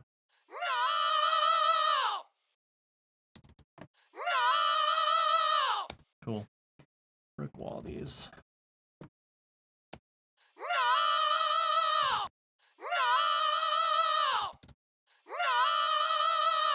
Right. When it comes to this, these vocals, these vocal layers, these have to be controlled very carefully, because this is where the volume bumps come up and where you get the blooms, and then where the master compressor has significant troubles. Okay.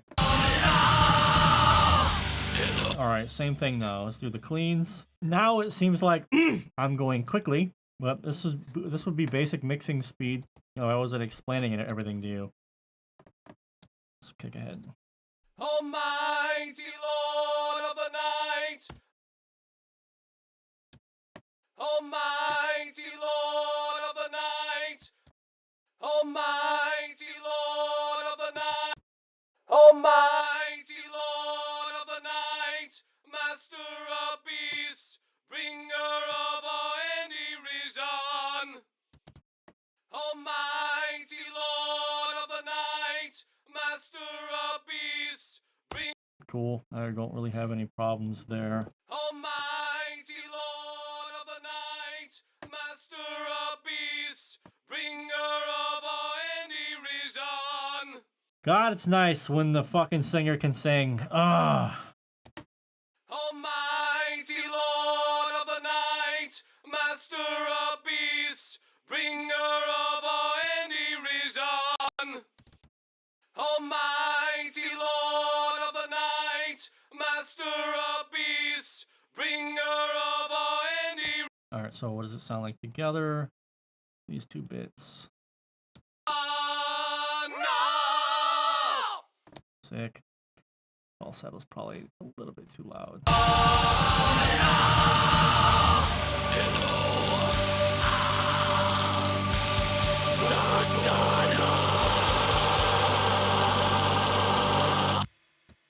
Almighty Lord of the night, Master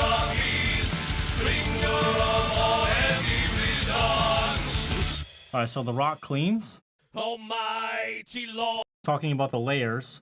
So the high cleans are more clean, as in it's like a singing voice. Almighty Lord.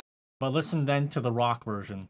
Almighty Lord of the night. A bit more grit to it. So this is texture.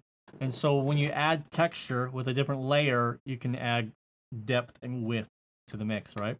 So going back to that question of whether someone should do layers or not. Let's see, cut.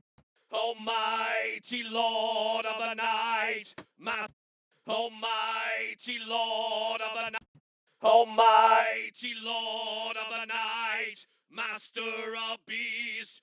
Bringer of all and derision. Nice. Nice. 4 off, tag, millisecond, 150. Auto, probably gonna do like 4 dB. Almighty Lord of the night, Master of beast, Bringer of all and derision. Almighty Lord of the night, Master of beast, Bringer of all and derision. Okay. Almighty Lord of the night, Master of beast, Bringer of all and derision. Almighty Lord of the night, Master of beast, Bringer of all and derision. Okay. Put on. Almighty Lord of the night, Master of beast, Bringer of all and derision. Nice. Very cool. Now lows. Should be simple here. Almighty Lord of the night, Master of beast, Bringer of all and derision. Yeah, cool. Same thing, guys. Almighty Lord of the night, Almighty Lord of the night, Master of beast, Bringer of all and derision. Yeah, cool. Okay. Getting bored yet? Watching me do the same fucking thing? Almighty Lord of the night, Master of beast, Bringer of all and derision. There we go. Almighty Lord of the night, Master of beast, Bringer of all and derision.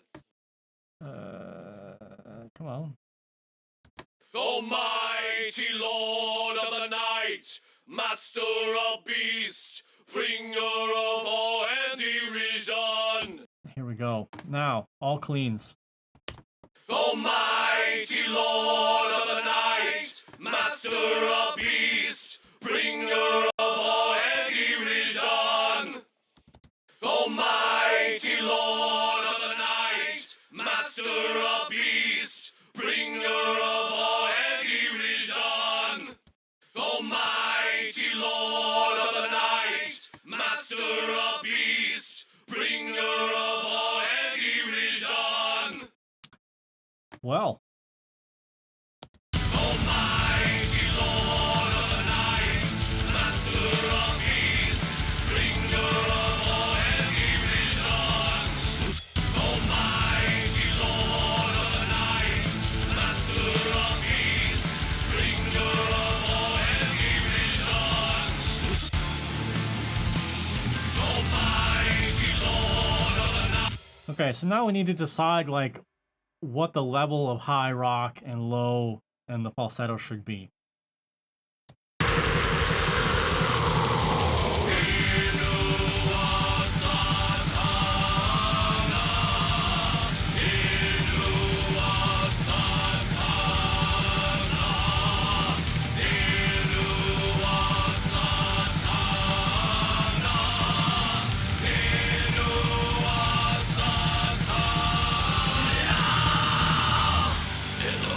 Okay, okay.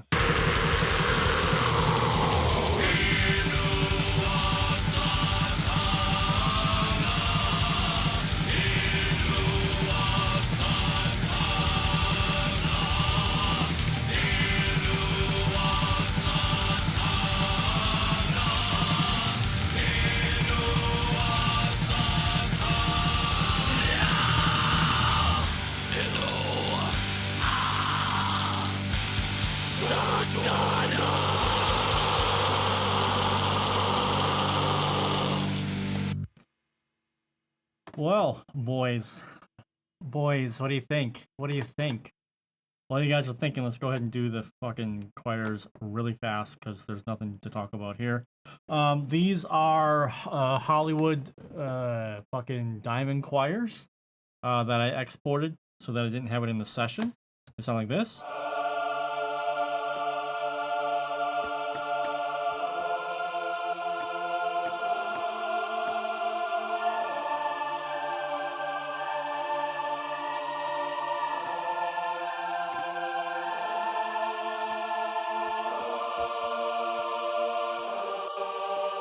So I did rearrange, did some chording versions a little bit so that the choirs will sound a little bit better.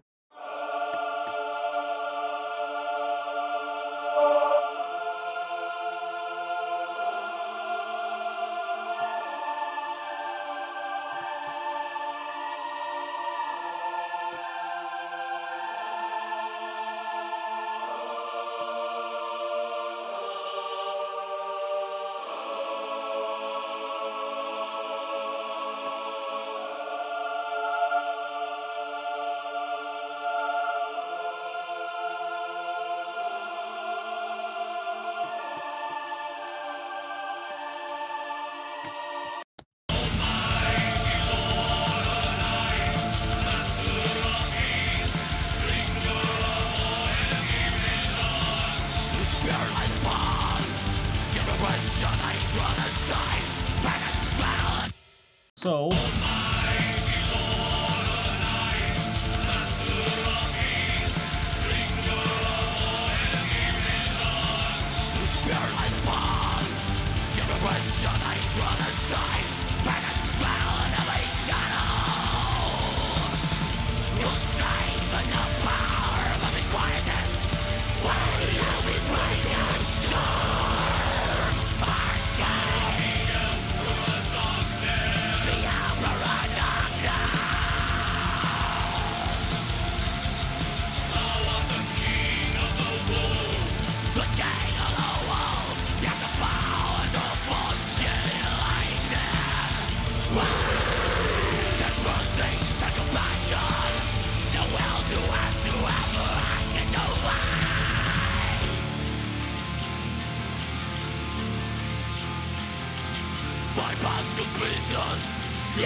Power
Okay. I wanted to have an overall picture of where we were, and to see how balances were sounding throughout the entire mix. And I really like how it sounds already. So I think what we're gonna do is we're gonna start kicking in some reverbs and some delays. And actually, I think what we will do is we will do my patented secret reverb black metal trick. But I don't remember. I don't know if I can. Let's see, revelation. It's a reverence. Oh yeah, here we go. That's what I want. Space. Okay, effect. Okay, let's see here. This is a LA Studio. Let's see if we got a plate in here. We have a plate that we have. Plate at 2 seconds, plate at 4 seconds. Try to play it 4 seconds, see what happens. Basically, I want to understand if I can add some ambience into this without destroying the mix.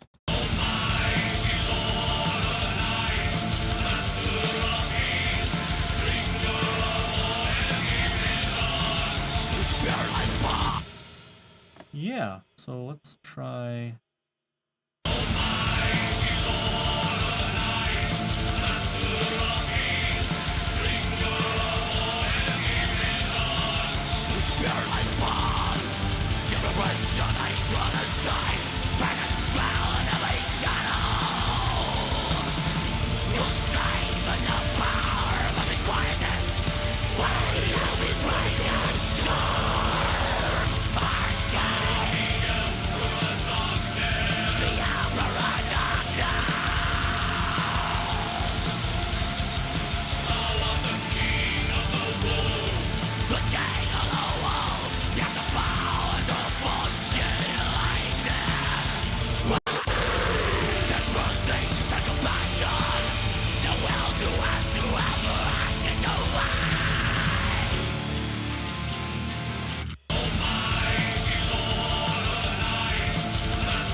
Why is that kicked to the... Why is that not center? Are still free. So let's use a dark plate.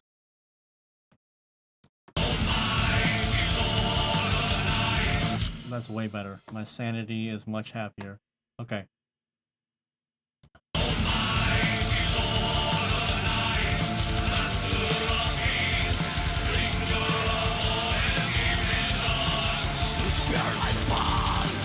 So that's the idea of the trick there. Everything goes into the space, and then I mix all the elements in the space to be like balanced in the space, and then that plays in the background to give the mix 3D space.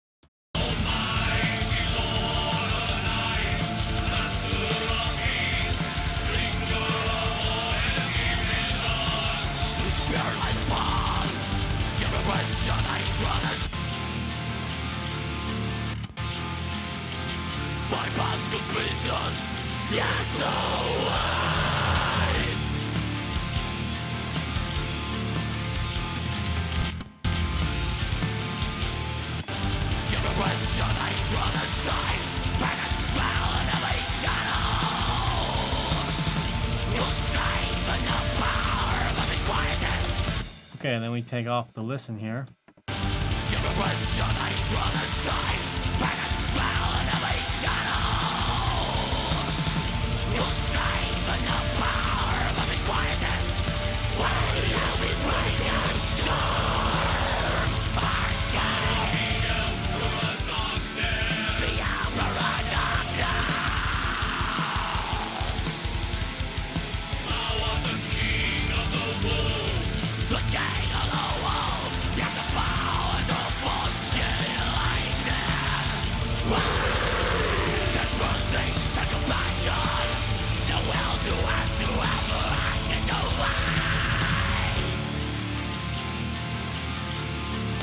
So this is a cool way to give the mix reverb and space and atmosphere without having to put reverb and everything in the mix itself.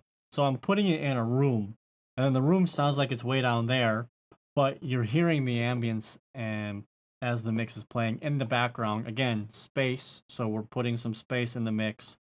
It just sounds cool. I think it sounds cool. I've been doing it for years. I actually did that on the Obsidian Sun mix a couple of years back. That's Hannah's side project from Azagrom. When I mixed her project, I did that. I thought it sounded cool.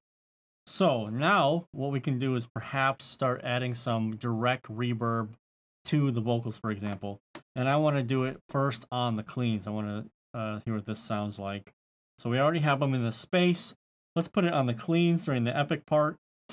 Excuse me. Let's see what this might sound like. So we're going to do just basic stock reverb here. Diffusion, make that a bit more. Pre-delay, nah. All right.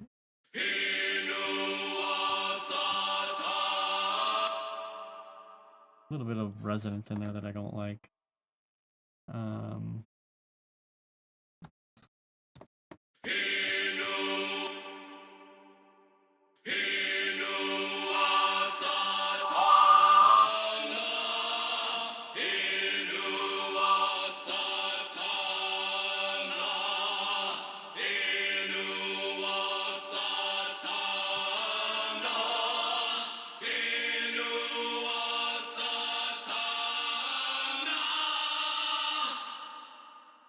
Nice.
So this is exactly what I was talking about, this peak to loudness ratio. I like to be around 12, which means that the peaks to the body of the waveform are good enough where mastering will be simpler. It won't be as hard.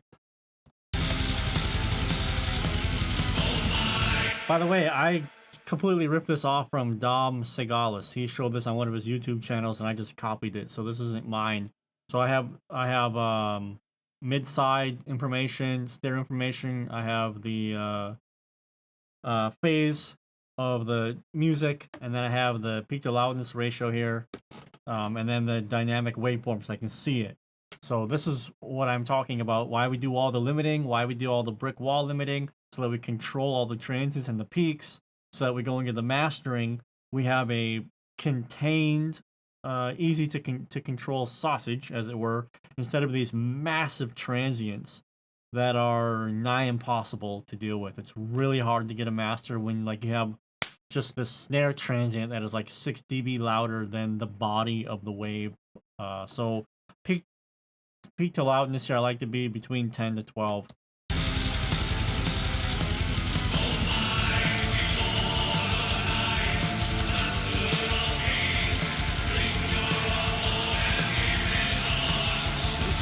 So I'm not too convinced with that reverb.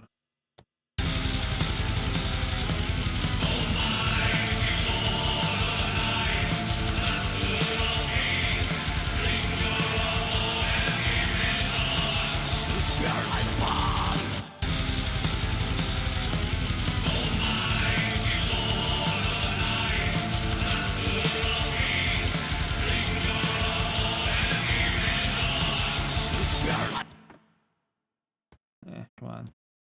Almighty Lord of the night, master of beast, bringer of all and derision.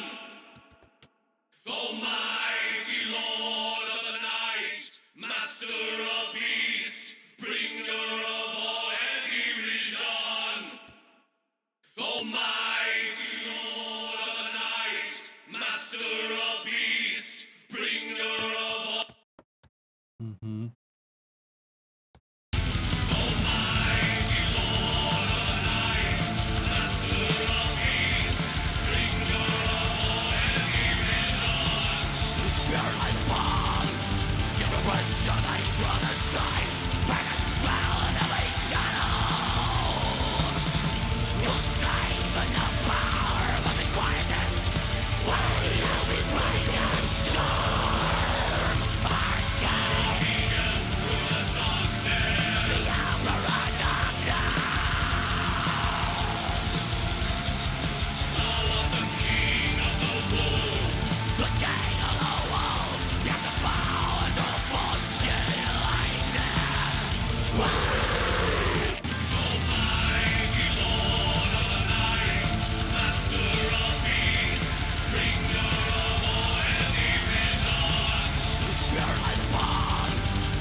Fuck, it's still not quite right. Still not quite right. Something else needs to happen here. Almighty, Almighty, Almighty, 1, 2, 3, 4. 1, 2, 3, 4. Dirt, dirt, dirt. 1, 2, 3. Almighty Lord of the night, master of beast, bringer of all and derision.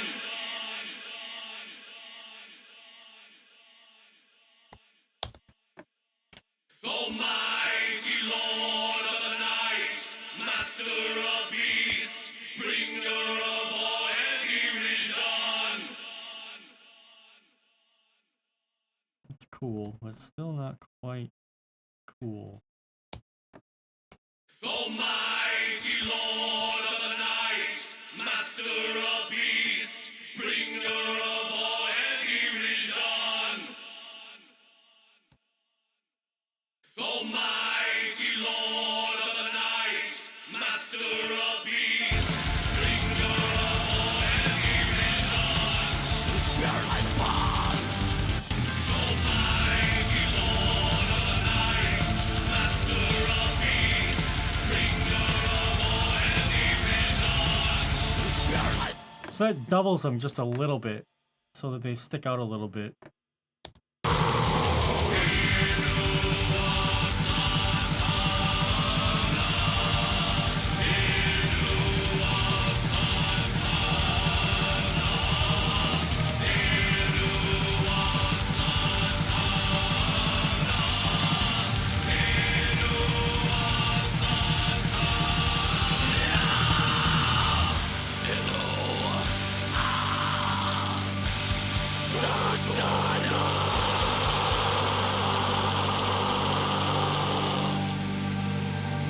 Okay, I like that. That's cool.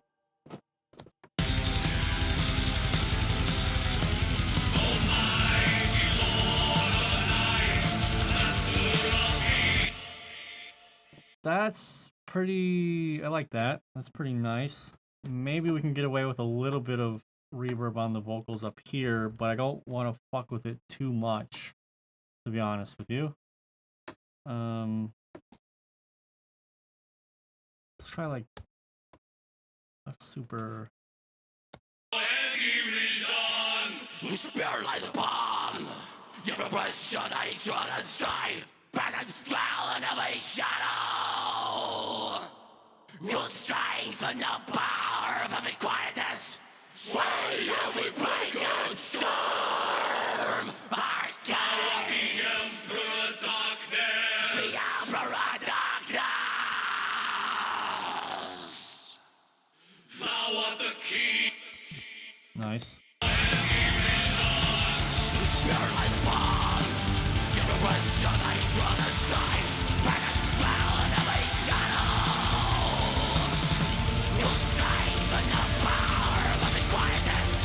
Sway every break and storm. Our game through the darkness. The emperor of darkness.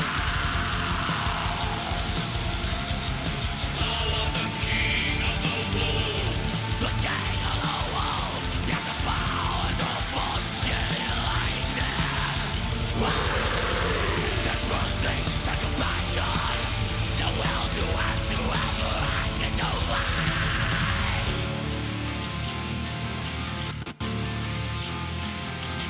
Find past completions. Yes, no way.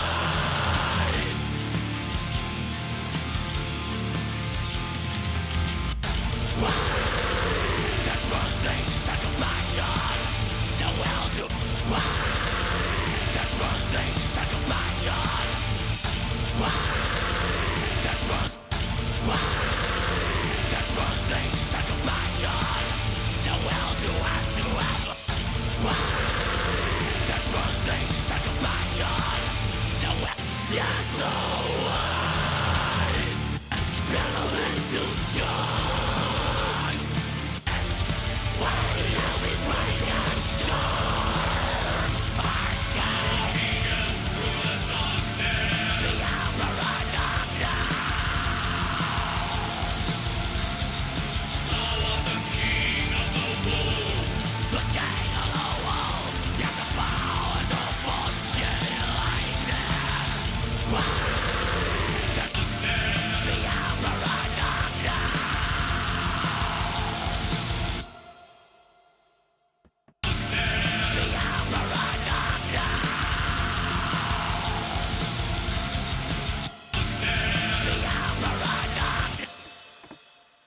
All right. That mercy, that compassion. The will to ask to ever ask it no lie.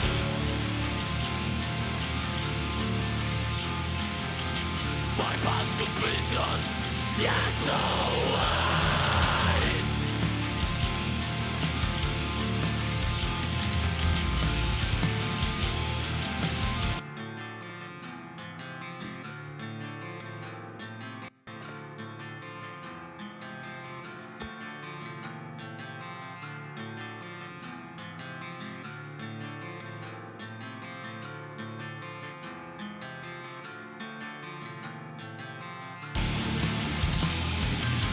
Each time now comes creaky.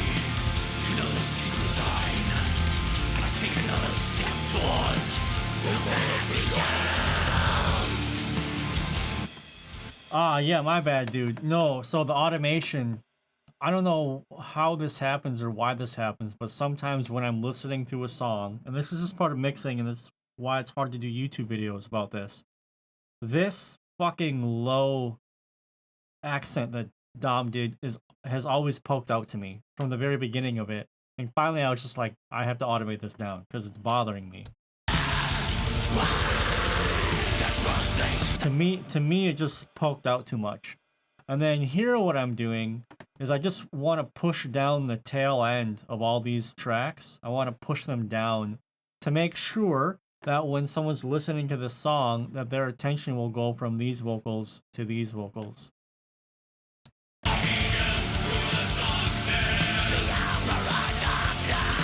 See?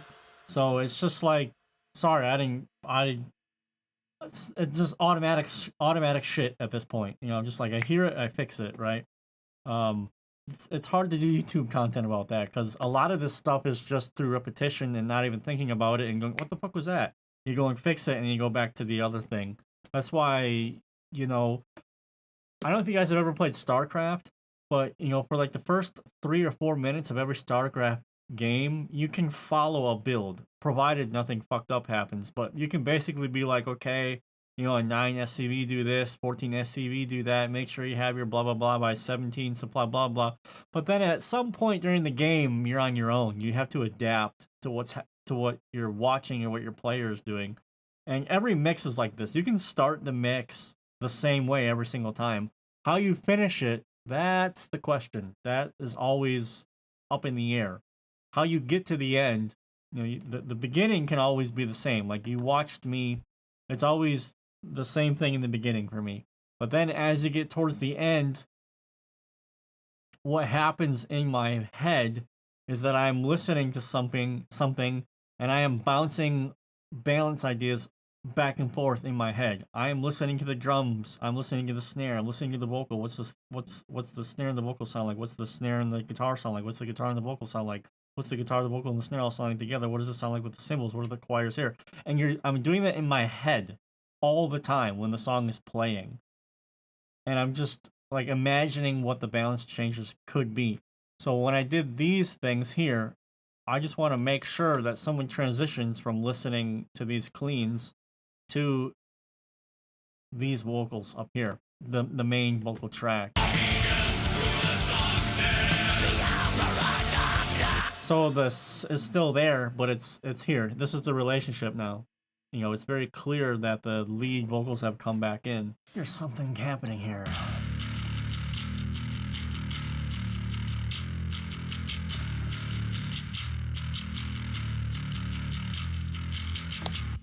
I keep hearing that, and I wonder if we haven't attacked this enough.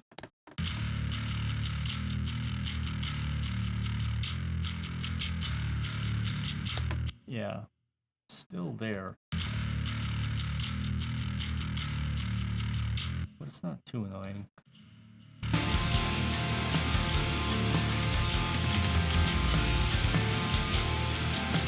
No such thing as an ability to shine.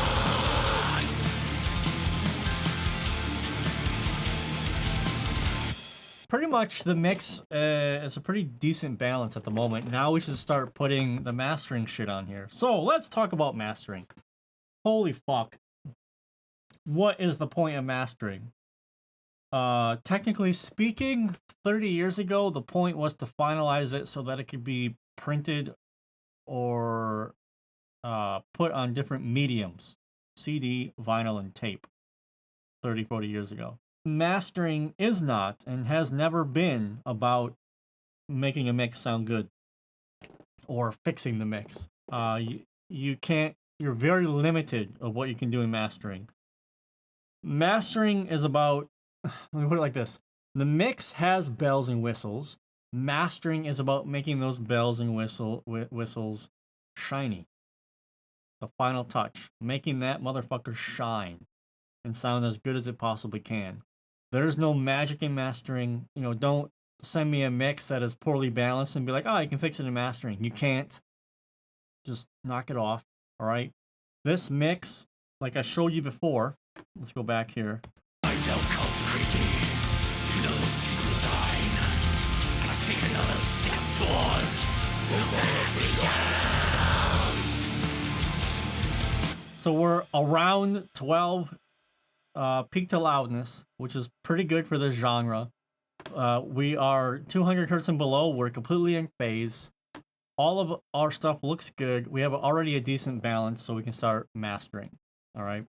So mastering is not about fixing shit. You can do some corrective EQ, but it's more technical in nature, and I'm going to show you exactly what that is right now. So the first thing that we're going to do, or that I like to do, is I like to do a series of mid-side cuts, particularly to control the low end. What I like to do here, mid-side EQ, 2 mid-side cuts. I want the mid-side cut and the side cut to be different. So for example, the sides. What's on the sides? What are on the sides? Guitars, the synths, okay? For the most part, right? And we don't need really any information from the sides below 100 hertz. We really don't. There's nothing down there that's gonna help the mix sound thicker, okay? Nothing like that. So the sides, we can actually do a cut up to like 90. We like, see this thing here? See this where the curve starts to happen? You can kind of just tuck that right to where it hits 100. You know, like start kissing it right there at 80, even at 90, doesn't matter. But this is the side information, so if I listen to this,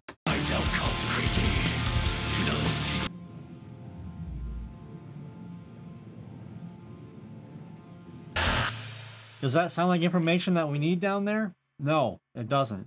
Now, from the mids, that's what's down the center. So we got our bass, our vocals, okay, kick drum. This is a bit more of your typical cut that you would see all the time, where we're going to do a cut like around 30 hertz or something like this. And we can also listen to this.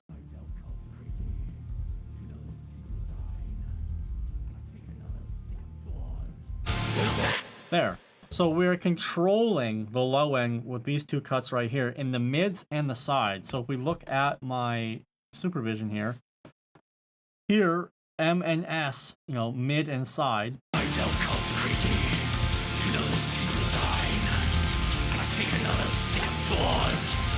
You can already feel how much clearer the mix became. The white is the mid and the blue is the side.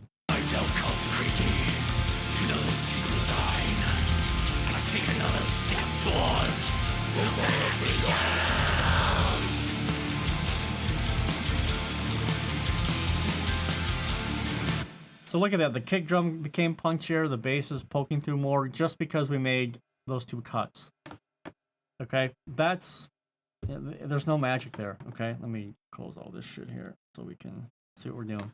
All right, so frequency, really amazing plugin here. So these 2 cuts are very important for getting the mix under control, clearing things up, all right? So we can kind of call that corrective EQ if you wish.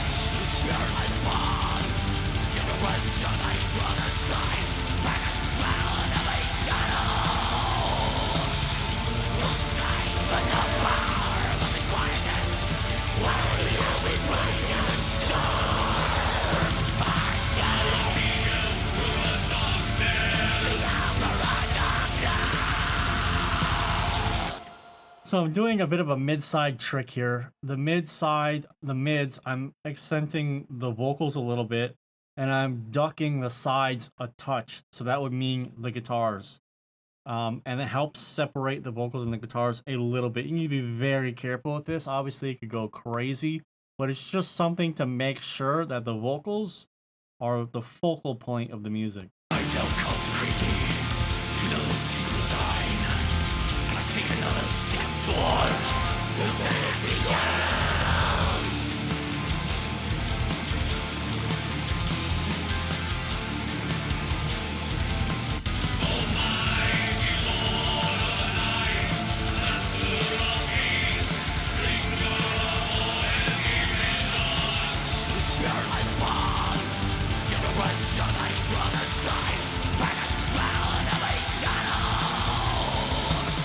So pay attention to that.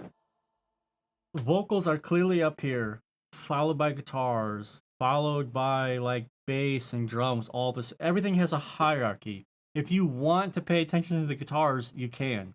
If you want to pay attention to the bass, you can. However, if you want to just sit back and take everything in as a whole, you can do that too. This is really the art of mixing. It's not about settings or EQ settings or compressor settings. It is taking all the elements and putting them into a cohesive listening experience. You can get very philosophical. You can kind of get up your ass about this, and I definitely do. And because this is very important to me, this is pretty much like my passion and all I care about in my life. um, and so I take this very seriously. But when someone listens to something that you're creating, be it your song or you're mixing somebody else's song, the question always needs to be, you know, what is somebody supposed to be listening to? And you know, how is this person supposed to experience the music? So it's not about making music loud or making it sound as best as it possibly can. Like, that's not the point of music. The point of music is to experience it and to receive some type of a feeling from it.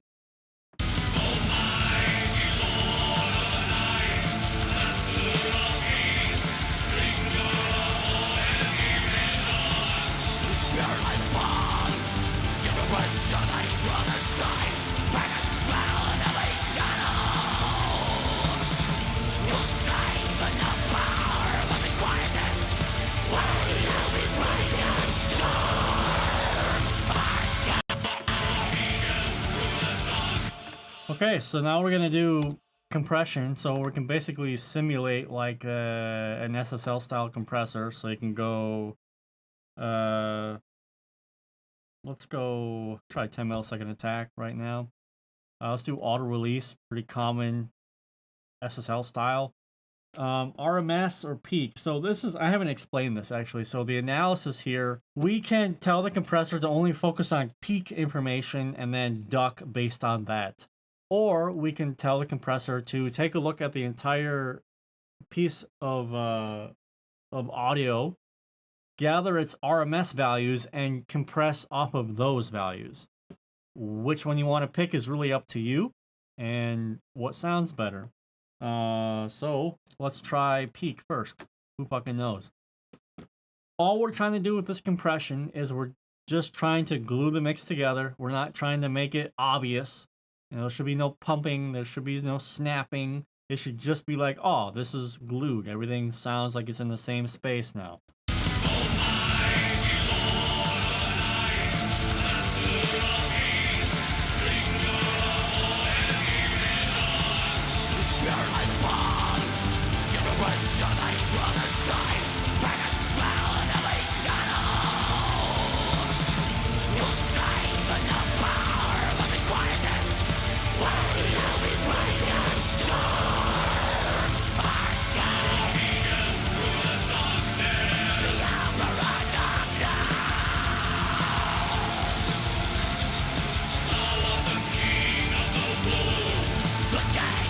You can feel that in the low and in the bass. I don't know what you're listening on, but when the compressor is out, the mix feels a bit more spread out in the low end. It's not nearly as cohesive.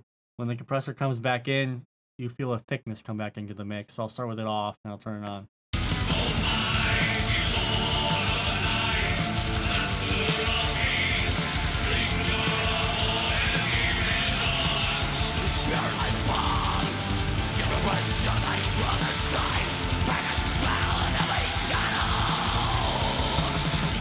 And that's just super basic stuff, man. Super basic stuff. Jay, if you're still here, you're gonna like this one. So this is your classic tape style stuff. Tape saturation and this can help shave off transients, which can help give us more headroom for the mastering process if that is necessary. Also, it can saturate certain frequencies to make it sound more musical and pleasant to listen to.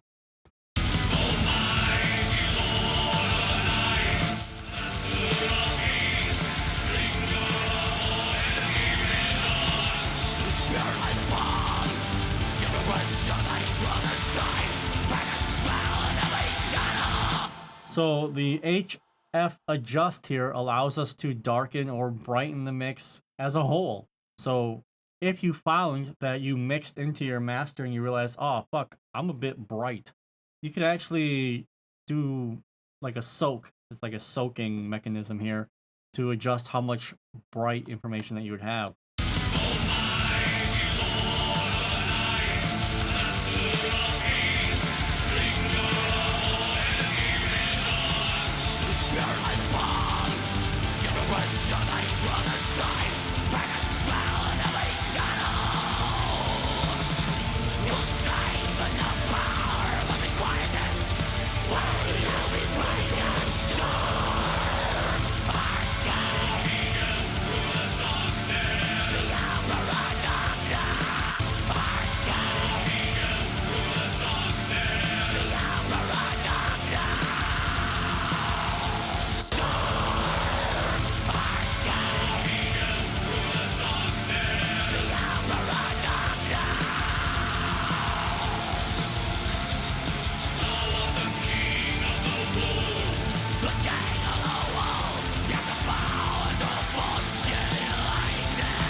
Okay, this is a very dangerous thing to do on your master bus, but I like doing it.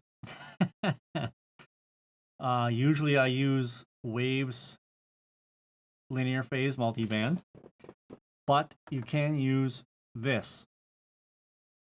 The purpose of the multiband is really to help even out anything that might be kittywampus about what's happening in the mix. So for example, we have those blooms in the floor toms, right? That bloom out a little bit. Maybe we can use the multiband to sort of kind of massage everything to be a bit more controlled. This has to be used very delicately, very delicately. Each time now comes creepy, you know the secret line. I take another step towards the very end.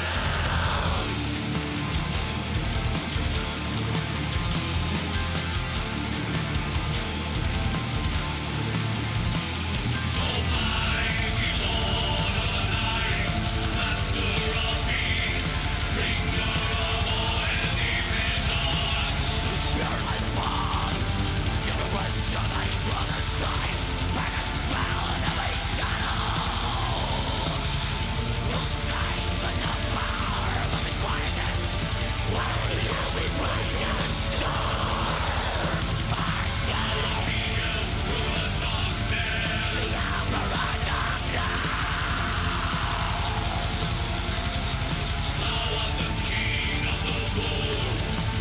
still some sibilance coming through here, but you can see how that multiband really helped just lock everything in together.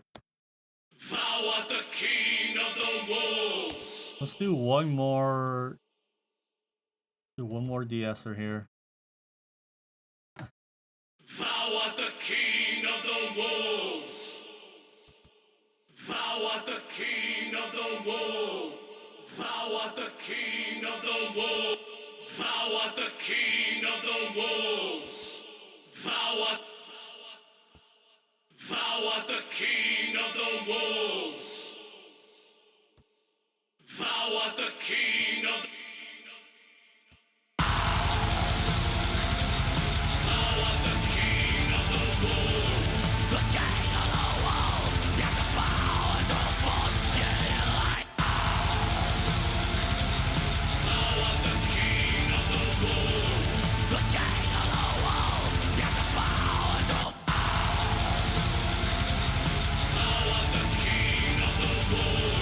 Okay, that sounds better. We can't kill the sibilance because then we won't hear what the fuck he's saying, but it's too crazy otherwise.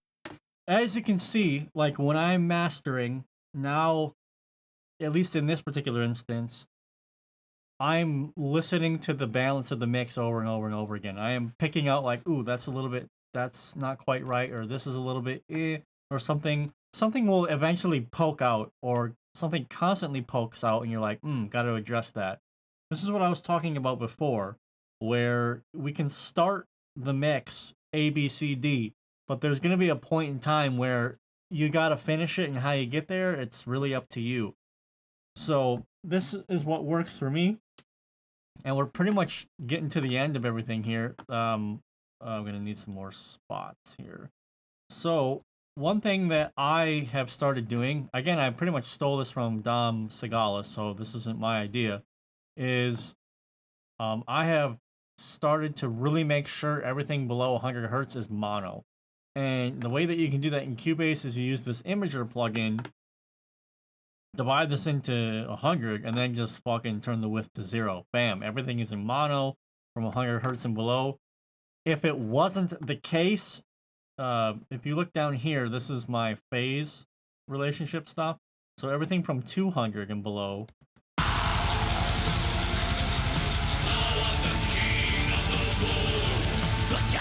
Everything from 200 and below generally just needs to be in phase, but you can see from 100 and below, whoa, we're 100% in phase because of the imager that I'm using there. You can do a little bit of widening here if you wanted.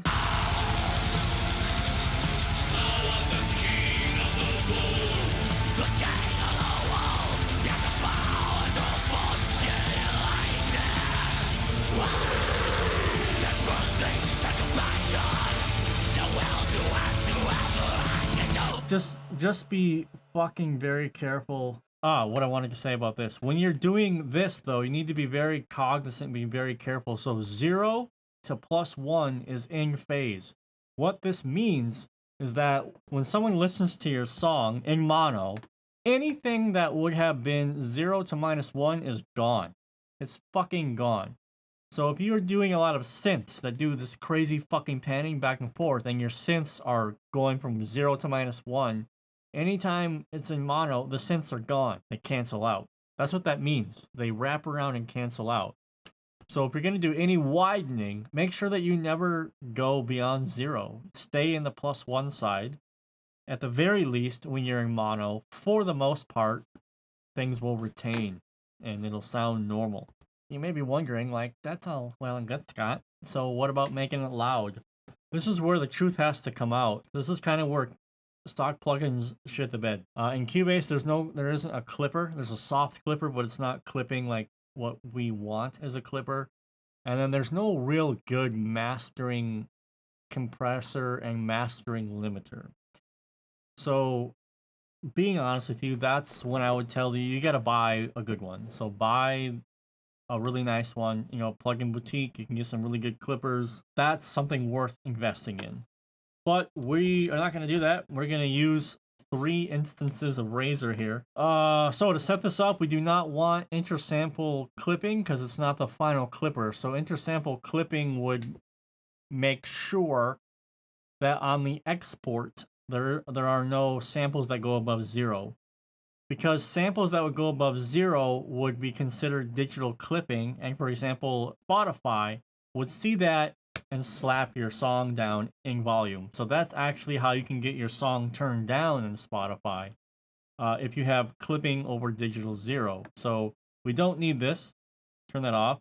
We'll turn the ceiling to -1. What we have to do here, again, I'm also kind of just showing you something that I learned off of Dom Segalis' channel. When it comes to mastering for loudness, I'm starting to lose my voice. We got to do it in stages because we don't have that clipper into the limiter into the finalizer. So we need to do this in stages, and we're gonna do it in 3 stages here. So basically, we're gonna try to get this up to level in 3 different stages, and we are going to aim for about -9 LUFS. This is what I personally like to master to. I don't go any higher than -9 LUFS. I don't see the point. Spotify still kicks it down to -14 LUFS anyway, and pushing and smashing the shit out of stuff, in my opinion, just makes it sound bad. -9 LUFS is really loud, and once again, there's this little doohickey that people have on their phone and stuff called volume control. And if you're serious about mixing music anyway, you should not be listening to music very loud at all, ever. You will damage your ears. And if you go to concerts, you should be wearing earplugs. All right? So it's kind of not a good thing. So I'm just going to press play here. Now, technically speaking, every time you do this, you should be listening to the entire fucking song because the dynamics can change. We're obviously not going to do that.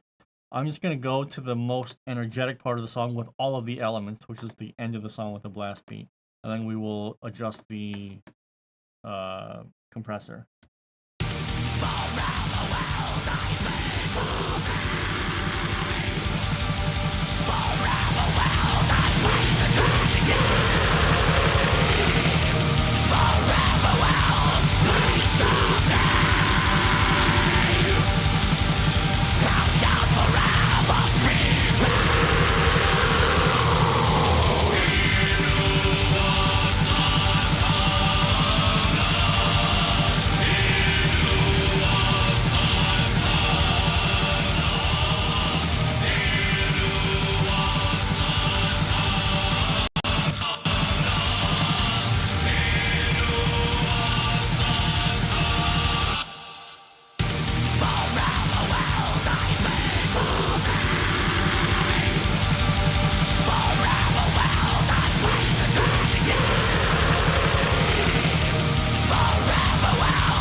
I need to take a quick break, actually.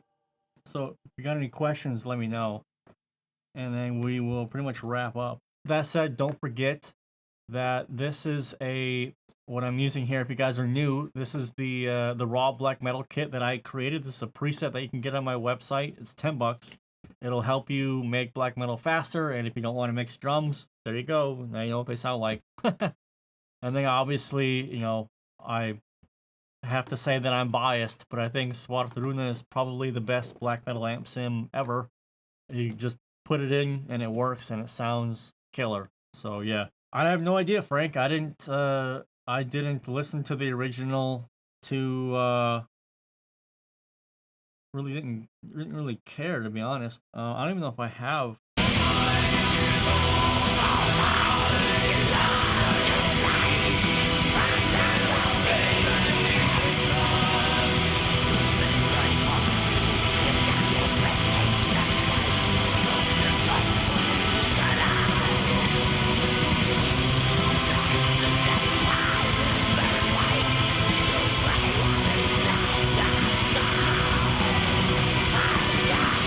So I mean, like, we got used to listening to that, and that's just how it sounds for us. Versus what we got here.